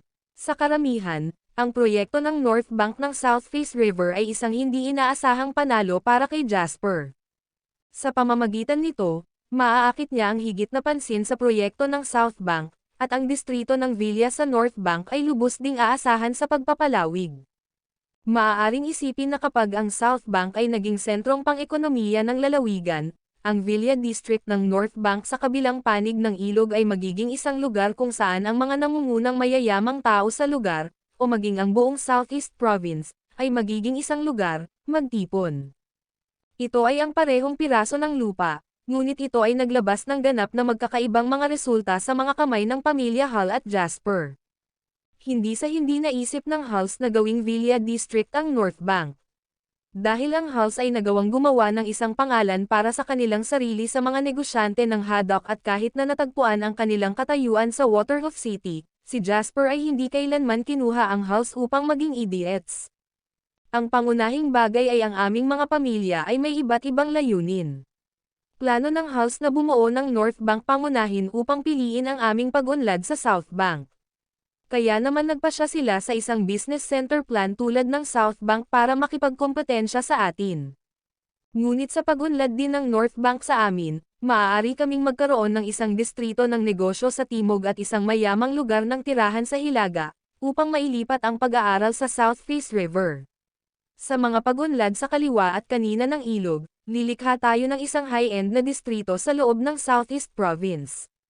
Nagkasundo sina Jasper at Dawson. Ang proyekto ng North Bank ay nahulog sa mga bulsa ng JW Real Estate. Ngunit ang pinakamahalagang bagay ngayon ay ganap na sirain ang pamilyang Hall, mahinang wika ni Jasper habang nakatingin sa luntiang lupain sa likod bahay ng Villa. Natatakot ako na iyon ay isang bagay na hindi natin magagawa sa ating sarili. Nagretiro na si Wendy para sa gabi, at pinaalis ni Jasper si Julian para sa isang gawain. Si Dawson lang ang nasa tabi niya. Nang marinig si Dawson, mahinahong sumagot si Jasper, walang alinlangan. Kung tutuusin, ang ating kapangyarihan ay napupunta lamang hanggang sa loob ng Southeast Province, at ang ating impluwensya ay bababa lamang kapag nasa labas tayo. Upang ganap na durugan ang hulls, kailangan nating makapasok sa Waterhoof City. Doon sila nag-set up ng camp. Sila ang magiging host doon habang tayo ay magiging bisita nila. Mas magiging mahirap na sundin ang aming plano doon.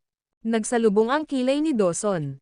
Sa impormasyong mayroon tayo ngayon, ganap na tinalikuran ng hulls ang kanilang tradisyonal na negosyo ng paggawa ng tsaa sa loob ng bansa nitong 2 taon at itinutuon ang lahat ng kanilang lakas tao sa kalakalan sa pag-import at pag-export.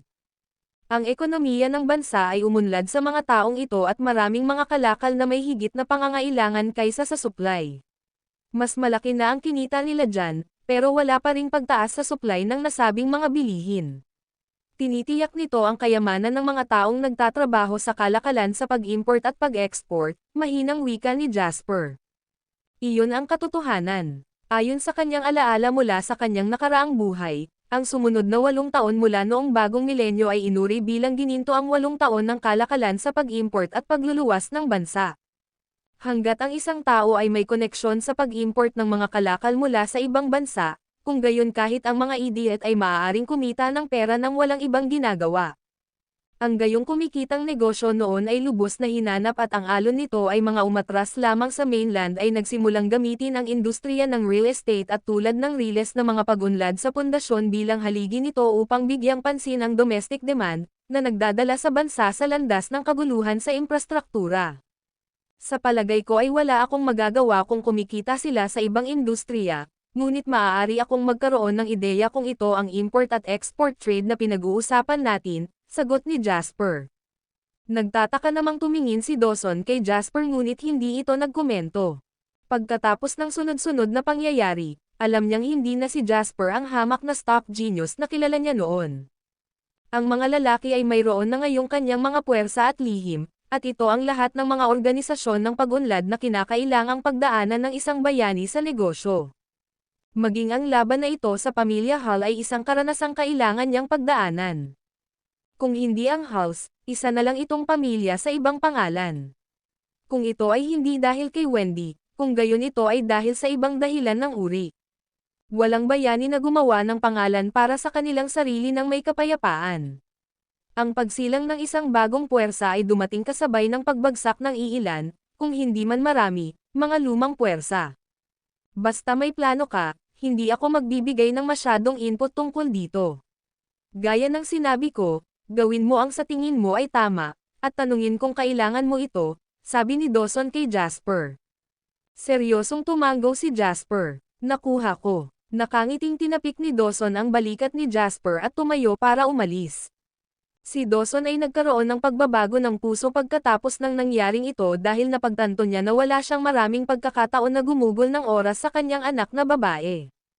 Marahil ay para makabawi ito, o marahil para mabantayan niya si Wendy sa paggaling nito sa kanyang emosyonal na trauma, ngunit hanggat hindi siya malaya sa 2 araw na ito, makakasama niya si Wendy. Sabay nito, nakahanap din siya ng oras para kay Jasper. Saglit na nag-isip si Jasper pagkaalis ni Dawson. Napagpasyahan niyang tawagan si Zachary na nasa malayong lugar sa Harbor City. Si Zachary, hindi nakasamang magsalita ng masyadong magalang o apple polish si Jasper. Dumiretso siya sa punto. Uncle, interesado ka bang magnegosyo sa mainland na ginagarantiyahan ang hindi bababa sa 500 milyong summer dolyar kada taon? Tama si Dawson. Hindi sila sapat na malakas upang ganap na sirain ang pamilya Hull mismo. Hindi ito tinawag na pagkakaroon ng isang inferior complex ngunit sa halip ay pagkakaroon ng isang malinaw na pag-unawa sa katotohanan. Hindi banggitin na hindi madaling gawin ang pagsira sa pamilya Hull sa napakaikling panahon habang tinitiyak na walang pagkakataong lumaban ang pamilya Hull. Hindi kailanman nagkaroon ng plano si Jasper na labanan silang mag-isa gamit ang kanyang mga kamay. Isang kahihiyan na hindi gamitin ang mga mali na maibibigay ng pamilya ng batas. Ano ang plano? Gaya ng inaasahan, napukaw ang interes ni Zachary sa panukala ni Jasper. Sa ngayon, ang Harbor City Group ay nakikipaglaban ng hayagan at palihim sa mga lokal na paksayon sa Swallow Capital. Ito ay magiging isang mahabang digmaan, kaya walang anumang palatandaan ng panalo o pagkatalo sa ilang sandali. Ang bahagi kung saan ang Harbor City ang higit na kulang ay wala silang mga ugat sa mainland, Kaya naparito ako upang bigyan ka ng isang lugar kung saan maaari kang tumuntong sa kalakalan sa pag-import at pag-export. Naaalala mo ba ang HAL? Pamilya, Tio Lo. Ngumiti si Jasper ng maliwanag at may kumpiyansa. Si Jasper lang ay sapat na para hilahin ang pamilya Lo sa isang partnership. Gayunpaman, alam pa rin ni Jasper na hindi siya ang pamilya Lo. Hindi niya maaaring samantalahin ang lahat ng tulong na ibinigay nila kung gusto niyang mapanatili ang pakikipagtulungang ito sa kanila. Ang bawat isa ay masisiyahan at magiging masaya lamang kung ang magkabilang panig ay umani ng mga katawan at gantimpala mula sa partnership. Napangiti si Zachary. Siyempre, ginagawa ko. Ano bang nasa isip mo? Sa pamamagitan ng pag-alis sa pamilyang Hall, magkakaroon ng bakanteng lugar sa merkado ng pag-import at pag-export ng kalakalan. Kakayanin ng Lo family ang lahat ng iyon dahil hindi ako interesado sa industriyang iyon. Pero gusto ko lahat ng kayamanan ng pamilya Hall. Ang video na ito ay edited by Herban Storytelling. Kabanata 477. Bakit ang industriya ng import at export ay kumikita sa loob ng bansa ngayon? Una, ito ay dahil maraming demand sa mainland, at walang pag-aalala na ang mga imported na kalakal ay hindi mabenta. Pangalawa, ito ay dahil sa mga natatanging patakaran na nagmumula sa mga natatanging pambansang kondisyon. Dahil sa mga isyu sa nakaraan, karamihan sa mga kalakal ng Harbor City ay duty-free. Pagkatapos ng handover, isinulat ng mainland ang Harbor City ng isang napakagandang kasunduan sa taripa. Kaya, karamihan sa mga negosyante sa mainland na nakinabang sa import at export na kalakalan ay ipapadala muna ang kanilang mga kalakal sa Harbor City at pagkatapos ay ipapadala sa mainland bilang mga kalakal ng Harbor City. Sa paggawa nito, ang pagsasamantala sa gayong butas ng isang matuwid na patakaran ay nagresulta sa 15 hanggang 25% na diskwento sa mga buwis. Ang pamilya Hall ay inilagay ang karamihan sa kanilang pagtuon sa pag-import at pag-export ng kalakalan, at ang paraan na ginagamit nila ay higit pa o mas kaunti kung ano ang ginagawa ng iba. Ini-import nila ang mga kalakal sa Harbor City at pagkatapos ay ipinadala ang mga ito sa mainland. Sa paggawa nito, nagawa nilang duminahin ang merkado ng mainland habang nagbabayad ng napakababang halaga ng buwis. Alam ni Jasper ang panloob na gawain ng pamilya Hall tulad ng likod ng kanyang kamay. Upang maalis ang pamilya Hall, ang pag-atake sa kanila mula sa mainland ay magbibigay lamang ng masamang resulta. Ang pinakamadaling paraan upang gawin ito ay ang pag-atake sa kanila sa Harbor City, at naniniwala ako na ang pagkuha ng mga kalakal mula sa ilang mga barko sa Harbor City ay hindi dapat maging isang malaking problema para sa pamilya ng Lo, tama ba? Ngumiti si Jasper. Pisang sa kanyang opisina, Zachary nagsimulang maniwala na ang plano ni Jasper ay magagawa. Hindi naman. Ngunit kailangan kong tingnan kung paano haharapin ng Halls ang mga kaugalian dito sa Harbor City bago ako makapagpasya sa isang mas matibay na paraan ng pagkilos. Ngumiti si Jasper. Mabuti sana kung magagawa mo ito at bigyan mo ako ng update sa lalong madaling panahon. Handa akong kumilos anumang oras sa aking bahagi. Dapat nating i-coordinate ang ating mga pag-atake upang ang pamilya Hall ay nalilito kung sino ang dapat nilang ipagtanggol. Natahimik sandali si Zachary. Ano ang ginawa ng mga Hall para masaktan ka, Jasper? Mahinahong sagot ni Jasper, hindi ako titigil hanggat hindi ko natatalo itong mortal kong kaaway. Tumigil ang mga yabag ni Zachary. Noon pa man ay banayad at mapagpakumbaba si Jasper, kaya napakabihirang makarinig ng mga mabangis na salita mula sa kanya.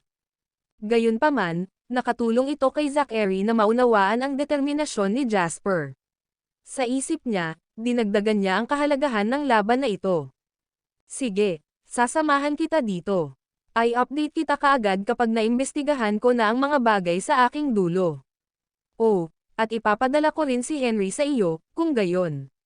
Dapat ay tapos na siya sa kanyang trabaho sa Swallow Capital. Mas maganda kung may kasama ka sa amin. Pinag-isipan ito ni Jasper at sumagot, okay, then. Direkta ko siyang kontaken pagkatapos. Napangiti si Zachary. Hindi mo lang nire-representa ang sarili mo dito, Jasper. Nasa likod mo ang pamilya ng Lo na handang lumipat ng sama-sama. Maaari kang maging mas matapang, Jasper. Dahil namuhunan na kami ng mga batas sa iyo, hindi na namin mababago ang aming paninindigan ng ganoon na lang. Ngumiti si Jasper. Sa iyong katiyakan, Tiyolo, kung gayon hindi ko na kailangang mag-alala patungkol dito. Kuwait, Waterhoof City, sa bahay ng pamilya Hall. Ang masangsang na usok ay umiikot sa loob ng pag-aaral na mas malaki kaysa sa anumang silid na walang mapupuntahan. Galit ang ekspresyon ni Ian habang nakaupo sa study. May sigarilyo sa pagitan ng kanyang mga daliri, nasunog sa kalahati. Ang ashtray sa tabi ng kanyang mga kamay ay napuno na ng mga putot ng sigarilyo. Umupo sa tapat niya si Norman, na nagngangalit din sa galit. Yung batang tol, wala siyang respeto sa mga tao. Malakas na hinampas ni Norman ang kanyang kamay sa study desk, madilim at masama ang kanyang ekspresyon. Iyan ay isang buong pagkawala ng $1 bilyong summer dollars. Iyan ay isang magandang ilang taon ng pagsusumikap kahit na hatiin natin ang pagkawala sa pagitan ng ating mga pamilya. Ang video na ito ay edited by Urban Storytelling. Kabanata 478. Mayroon ding balita mula sa Southeast Province ngayong hapon, na nagsasabing opisyal na kinuha ng JW Real Estate ang mga karapatan sa pag-unlad sa North Bank mula sa pamahalaan ng lungsod. Anong ginawa niya? Sino ba siya sa tingin niya? Napakaraming pera ang ginugol namin para sakupin ito at ginawa pa nga namin ang groundwork pero ngayon sinasabi mo sa akin na ibibigay lang namin ito sa F***King brat ng libre. Nang marinig ang tuloy-tuloy na pagrereklamo ni Norman, nagdikit ang ngipin ni Ian at sumigaw, tama na. Ano, gusto mo bang panoorin ko sina Hans at Benny na nakulong kahit na sila ay hindi matatag sa pag-iisip at baldado ngayon? Hindi pinansin ni Ian si Norman at malamig na nagtanong. Kung ito ay tungkol sa iyong 500 milyong pagkawala, pagkatapos ay babayaran na lang kita sa hinaharap. Natigilan si Norman. Nang makitang walang laman at lumalamon ang tingin ni Ian, agad niyang pinigilan ang galit sa loob niya. Itinulak niya ang kanyang sama ng loob upang magsalita, alam mo na hindi iyon ang ibig kong sabihin. With a harumph, Ian spoke, alam kong malaki ang nawala sa iyo, pero wala na tayong magagawa dito. Nahawakan niya ang sakong Achilles ni Benny at Hans. Huwag kalimutan na ang Southeast Province ang kanilang base. Ang pag-pull out ang tanging pagpipilian namin. So kakalimutan na lang natin ng ganon. Galit na tanong ni Norman. Hindi pwede. Baliwala ang dignidad ko at ang perang nawala sa amin, maghihiganti pa rin ako sa ginawa niya kina Hans at Benny kung ito na ang huli kong gagawin. Ian clenched his teeth and stood up. Marahas na pinatay ang usbong ng kanyang sigarilyo sa ashtray. Ano ang nasa isip mo? Tanong ni Norman. Lumapit si Ian sa bintana at binuksan ito gamit ang isang kamay. Umihip ang sariwa at malamig na hangin sa study at agad na nilinis ang masikip na kapaligiran sa loob. Ginagamit ko ang bawat resource na mayroon ako, at isa lang ang layunin ko, ang kumpanya ni Jasper. Pagkatapos, bumibiyahe ako sa Suzzville. Ang mga salita ni Ian ang nagpasigla sa kalooban ni Norman. Ang Suzzville ay nasa tabi mismo ng Waterhoof City, at higit sa lahat, doon nakatira ang espiritual na pinuno ng Haddock Chamber of Commerce, si Old Master Hurlbut. Kailangan ba natin si Old Master Hurlbut para lang makitungo kay Jasper? Tanong ni Norman. Akala niya ay nagwawala na si Ian. Si Old Master Hurlbut ang tanging natitirang veterano ng Haddock Chamber of Commerce. Siya ang kanilang tunay na espiritual na pinuno. Hindi banggitin na si Old Master Hurlbut ay isang matandang lalaki na matagal nang nagretiro. Walang paraan na tutulungan ni Gale ang pamilya Hall na makitungo kay Jasper. Napangisi si Ian. Alam mo ba kung bakit nabigo ang plano nating puntiryahin si Jasper? Kumunot ang noo ni Norman at nag-aalangan na sumagot, dahil si Hans at Benny ay masyadong padalos-dalos. Kung isasaalang-alang ang damdamin ni Ian, hindi nang ahas si Norman na sabihin ang kanyang tunay na kaisipan. Hindi niya masabi ng malakas na ang dalawang idiot na iyon ay mga tanga na napahamak sa kabiguan. Hindi, baliwala sa kanilang dalawa, naalala mo ba kung gaano kabilis at kung gaano kadali para kay Jasper na harapin ang pag-target sa kanyang mga materyales sa gusali? Since that moment, bigo na ang plano natin, madilim na sagot ni Ian. Dahan-daang bumunot ng sigarilyo si Norman at sinindihan, natahimik at nag-iisip. Paulit-ulit kong pinag-iisipan. Napagtanto ko na ang dahilan kung bakit nabigo ang plano namin na puntiryahin si Jasper ay dahil masyado naming binibigyang pansin siya. Hindi namin inaasahang haharapin ni Jasper ang aming mga pakulo ng ganoon kabilis, At si Hans at Benny ay isang fuse lang. Kung hindi natin siya masyadong pinabayaan, hindi na tayo magdamag na otres sa Southeast Province kahit sa ginawa nilang dalawa. Hindi rin naman tayo mawawalan ng 1 bilyon. Kaya ang pinaka-base ng problema namin ay minamaliit namin ang mga lakas ni Jasper. Ang lahat ng mga nakaraang kaganapan ay nagpakita sa amin na siya ay mas malakas kaysa sa aming inaasahan. Kaya naman sa pagkakataong ito, maglulunsad kami ng isang tumpak na pag-atake at wawakasan siya ng 1 beses at para sa lahat. Papatayin natin ang unggoy na iyon. Ang video na ito ay edited by Urban Storytelling. Kabanata 479. Nasaktan si Norman sa sinabi ni Ian. Aaminin ko may punto ka, pero hihingi ka ba talaga ng tulong kay Old Master Hurlbut sa Suzzville ng ganito? Ito ay masyadong hindi makatotohanan. Matagal nang nagretiro si Old Master Hurlbut. Walang paraan na matutulungan kanya para sa isang maliit na isyo. Dahil doon, napangiti si Ian. Siyempre, walang paraan si Old Master Hurlbut na personal na tutulong sa akin. Ang kailangan ko ay ang impluwensya ng matandang master. Gusto kong tipunin ang lahat mula sa Haddock Chamber of Commerce. Nagniningning ang mga mata ni Ian habang nakatingala kay Norman. Sa mga sitwasyong iyon, gaano ba kahirap durugan si Jasper? Nagbago ang ekspresyon ni Norman. Sabihin na lang ni Old Master Hurlbut ang green light at pinahihiram namin ang karamihan sa mga lakas ng Haddock Chamber of Commerce, gayunpaman.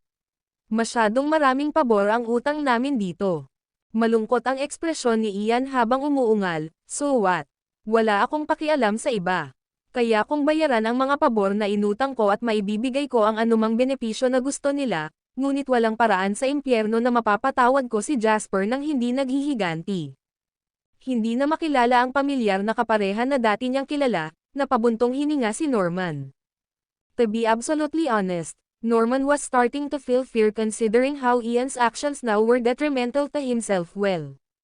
Oo naman, lahat sila ay mga negosyante mula sa Haddock. Ngunit masyadong alam ni Norman kung paano gumagana ang iba. Kahit na nagbigay ng berdeng ilaw si Old Master Hurlbut, malabong gumawa ng anuman ang iba maliban kung sigurado silang mananalo. Hindi sila ang uri na gumawa ng anumang bagay ng walang benepisyo. Dahil dito, nakatakdang magdusa ng husto ang pamilya Hall sa pagkakataong ito. Gayunpaman, si Ian ay kasalukuyang nabulag ng kanyang puot at wala ng ibang inaalagaan. Ang gusto lang niya ay maalis si Jasper minsan at para sa lahat. Handa siyang magbayad ng kahit anong halaga para mangyari iyon. Dahil dito, ginawa ni Norman ang makatuwirang hakbang at nanatiling tahimik. Kasabay nito, hindi napigilan ni Norman na aminin sa loob na gusto niyang makita ang ganoong eksena. Kung tutuusin, ang magdaranas ng mga pagkalugi ay si Ian. Gaano man kalapit ang kanilang mga pamilya, ang Halls ay magiging Halls pa rin at ang Gardners ay magiging Gardners pa rin. Kuwait. Kinabukasan, dumating si Jasper sa airport. Sa arrival hall, nakita ni Jasper ang isang matangkad at gwapong lalaki na casual na lumabas mula sa malayo. Siya ay nagkaroon ng isang bounce sa kanyang mga hakbang, at may isang magandang ginang na malalim sa ilalim ng tubig sa isang pakikipag-usap sa kanyang tabi. Lumapit ang dalawa kay Jasper, at nagpaalam ang dalaga kay Henry bago umalis ng magaang hakbang nang makita niya si Jasper. Bye, Mandy. Tatawagan kita. Kinawian ni Henry ang dalaga na may casual na ngiti. Pagkatapos ay pinulupot niya ang isang braso sa balikat ni Jasper at nagyabang, paano yan? Nakilala ko ang babae sa eroplano, isang pang-4 na taon na estudyante sa Southeast Province Teaching Academy. Siya ang magiging source of entertainment ko habang nandito ako. Hinampas ni Jasper ang kamay ni Henry. Sumagot si Jasper, kailangan kong biguan ka dahil magiging abala ka sa lalong madaling panahon. Huwag mong isipin na magkakaroon ka ng oras para makipagkita at makipagrelasyon sa babaeng Mandy na iyon. Sinundan ni Henry si Jasper palabas ng airport at inihagis ang kanyang backpack sa backseat ng sasakyan nang makalapit siya. Pagkatapos ay naginat siya ng katawan at humiga sa passenger seat ng Bentley. Nakangiting tanong niya, sabi ng tatay ko nagkaaway kayo dito. Anong nangyari?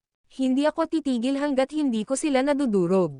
Nakaka-excite, di ba? Paliwanag na wika ni Jasper habang nagmamaneho. Kinilig si Henry at umayos ng upo. Akala ko nagbibiro ang tatay ko. Paano nagkakaaway ang mga matalino at tusong kabataan na tulad mo?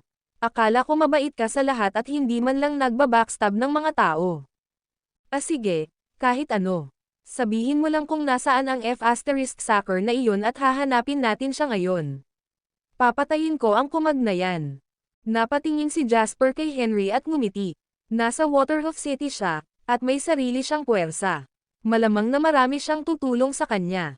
Sigurado ka bang gusto mo siyang lapitan at hingin ang kanyang kamatayan ng ganoon-ganoon lang?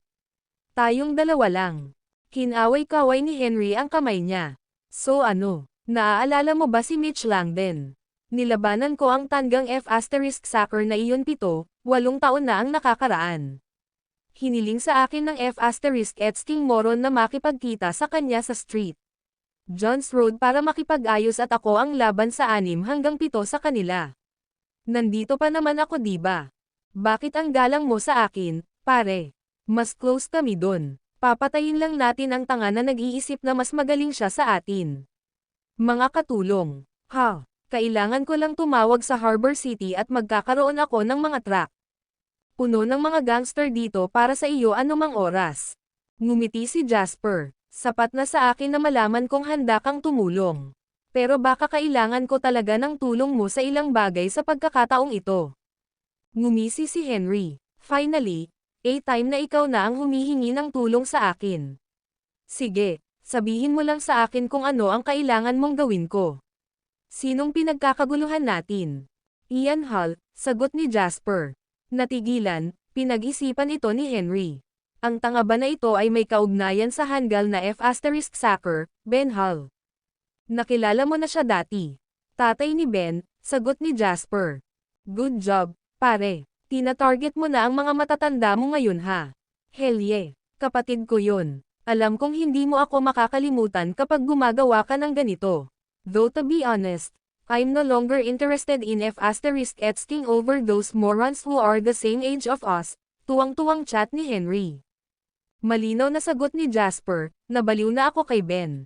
Napalingon si Henry kay Jasper dahil sa gulat. Anong kalokohan ang ginawa mo? Paano mo ba nababaliw ang isang tao? Hindi itinago ni Jasper ang anumang detalye habang sinabi niya kay Henry ang nangyari. Sa kalagitnaan ng muling pagsasalaysay, galit na si Henry. F***King hell. Anong mga matapang na idiots ang dalawang iyon? Napakahirap bang sundin ang mga alituntunin at hindi atakehin ang mga babae? Mas malala pa sila sa akin. Sila F***King ay dumating ito para sa kanila. Kung mayroon man, masasabi kong naging madali ka sa kanila. Pinatay ko na sana ang mga bastos na iyon at ibinaon ko sila sa kabundukan kung ako sa iyo. Sagot ni Jasper, ang gusto kong i-demolish ay ang buong pamilya ng Hall. Sa ganoong paraan, mamamatay din ang dalawang iyon kasama ang iba pa nilang kamag-anak. Ang ginawa ko noon ay nangongolekta lang ng kaunting interes. Excited si Henry. Kahanga-hanga. Kaya ano ang susunod? Hindi ako nagpunta dito para panoorin kayong mag-F***sick ng mga tao. Kailangan mong hayaan akong sumama sa iyo. Kailangan ko pa munang makipagkita sa isang tao at pagkatapos ay pupunta tayo sa Waterhoof City, sagot ni Jasper na bahagyang naningkit ang mga mata. Kung gayon maaari kang gumawa ng labis na kaguluhan kapag nakarating na tayo sa Waterhoof City. Nasa iyo ang berdeng ilaw kahit na gusto mong gumawa ng kalituhan. Nagniningning ang mga mata ni Henry nang magsimula siyang mamula sa tuwa. Ito ay napaka-F***ing up sa aking eskinita. Sino ang kamiting mo ngayong gabi? Gusto mo bang sumama ako sayo? Hindi, okay lang. I'm just meet an old friend, hindi mo siya kilala. Ngumiti si Jasper. Ang taong nakakasalamuhan niya ngayong gabi ay walang iba kundi si John Jackson. Kung pinatunayan ng kasaysayan na tama siya, ang pakikipag-ugnayan kay John ay magbibigay kay Jasper ng isang trump card na sapat na malakas upang maalis ang pamilya Hall minsan at magpakailanman. Ang video na ito ay edited by Urban Storytelling. Kabanata 500. Noong gabing iyon, sa isang coffee house sa probinsya, nakilala ni Jasper si John pagkaraan ng mahabang panahon. Sa wakas nakabalik ka na. Ilang beses na kitang tinawagan para makipagkita pero wala ka sa probinsya. Natatawang nagsalita si John, hinayla si Jasper sa yakap nang magkita ang dalawa. Tumawa si Jasper. May ginagawa ako sa Swallow Capital sa loob ng ilang sandali, kaya natagalan ako para makabalik. Pero kailangan kong sabihin na nagulat ako nang marinig kong nasa probinsya ka rin nang tumawag ako. Akala ko tapos ka pa sa mga bayan. Dahil doon, ngumiti si John. Salamat sa iyo, nalipat ako sa sangay ng lungsod bilang kanilang vice-presidente na namamahala sa sistema ng kredito. Kababalik ko lang sa probinsya para lumahok sa Provincial ICBS Presidential Study Meeting. Na-promote ka na, walang kinalaman sa akin iyon. Sigurado akong pinaghirapan mo lahat. Ngumiti si Jasper. Umiling si John. Alam mo kung paano ito sa mga bangko, sinusuri kami ng mga index ng deposito. Doble na ang mga account na binuksan mo sa akin mag-isa, triple ang index ng outlet namin. Kung hindi dahil sa isang mahusay na kliyenteng tulad mo, 5 hanggang 6 na taon pa bago ang isang kaedad ko ay maaaring maging vice-presidente na namamahala sa credit system sa sangay ng lungsod. Tumawa si Jasper. Sabihin mo sa akin kung kailangan mong magtaas ng higit pang mga deposito. Madali ko itong magawa. Ang mga salita ni Jasper ay implicit, dahil maaari nga niyang ilipat ang hindi bababa sa 10 bilyong halaga ng cash. Kahit na siya ay namuhunan sa isang bagay at kinuha ito ng kaunti sa kanyang mga pondo, mayroon pa rin siyang Schuler Group na isang malaking mapagkukunan ng mga likidong pondo.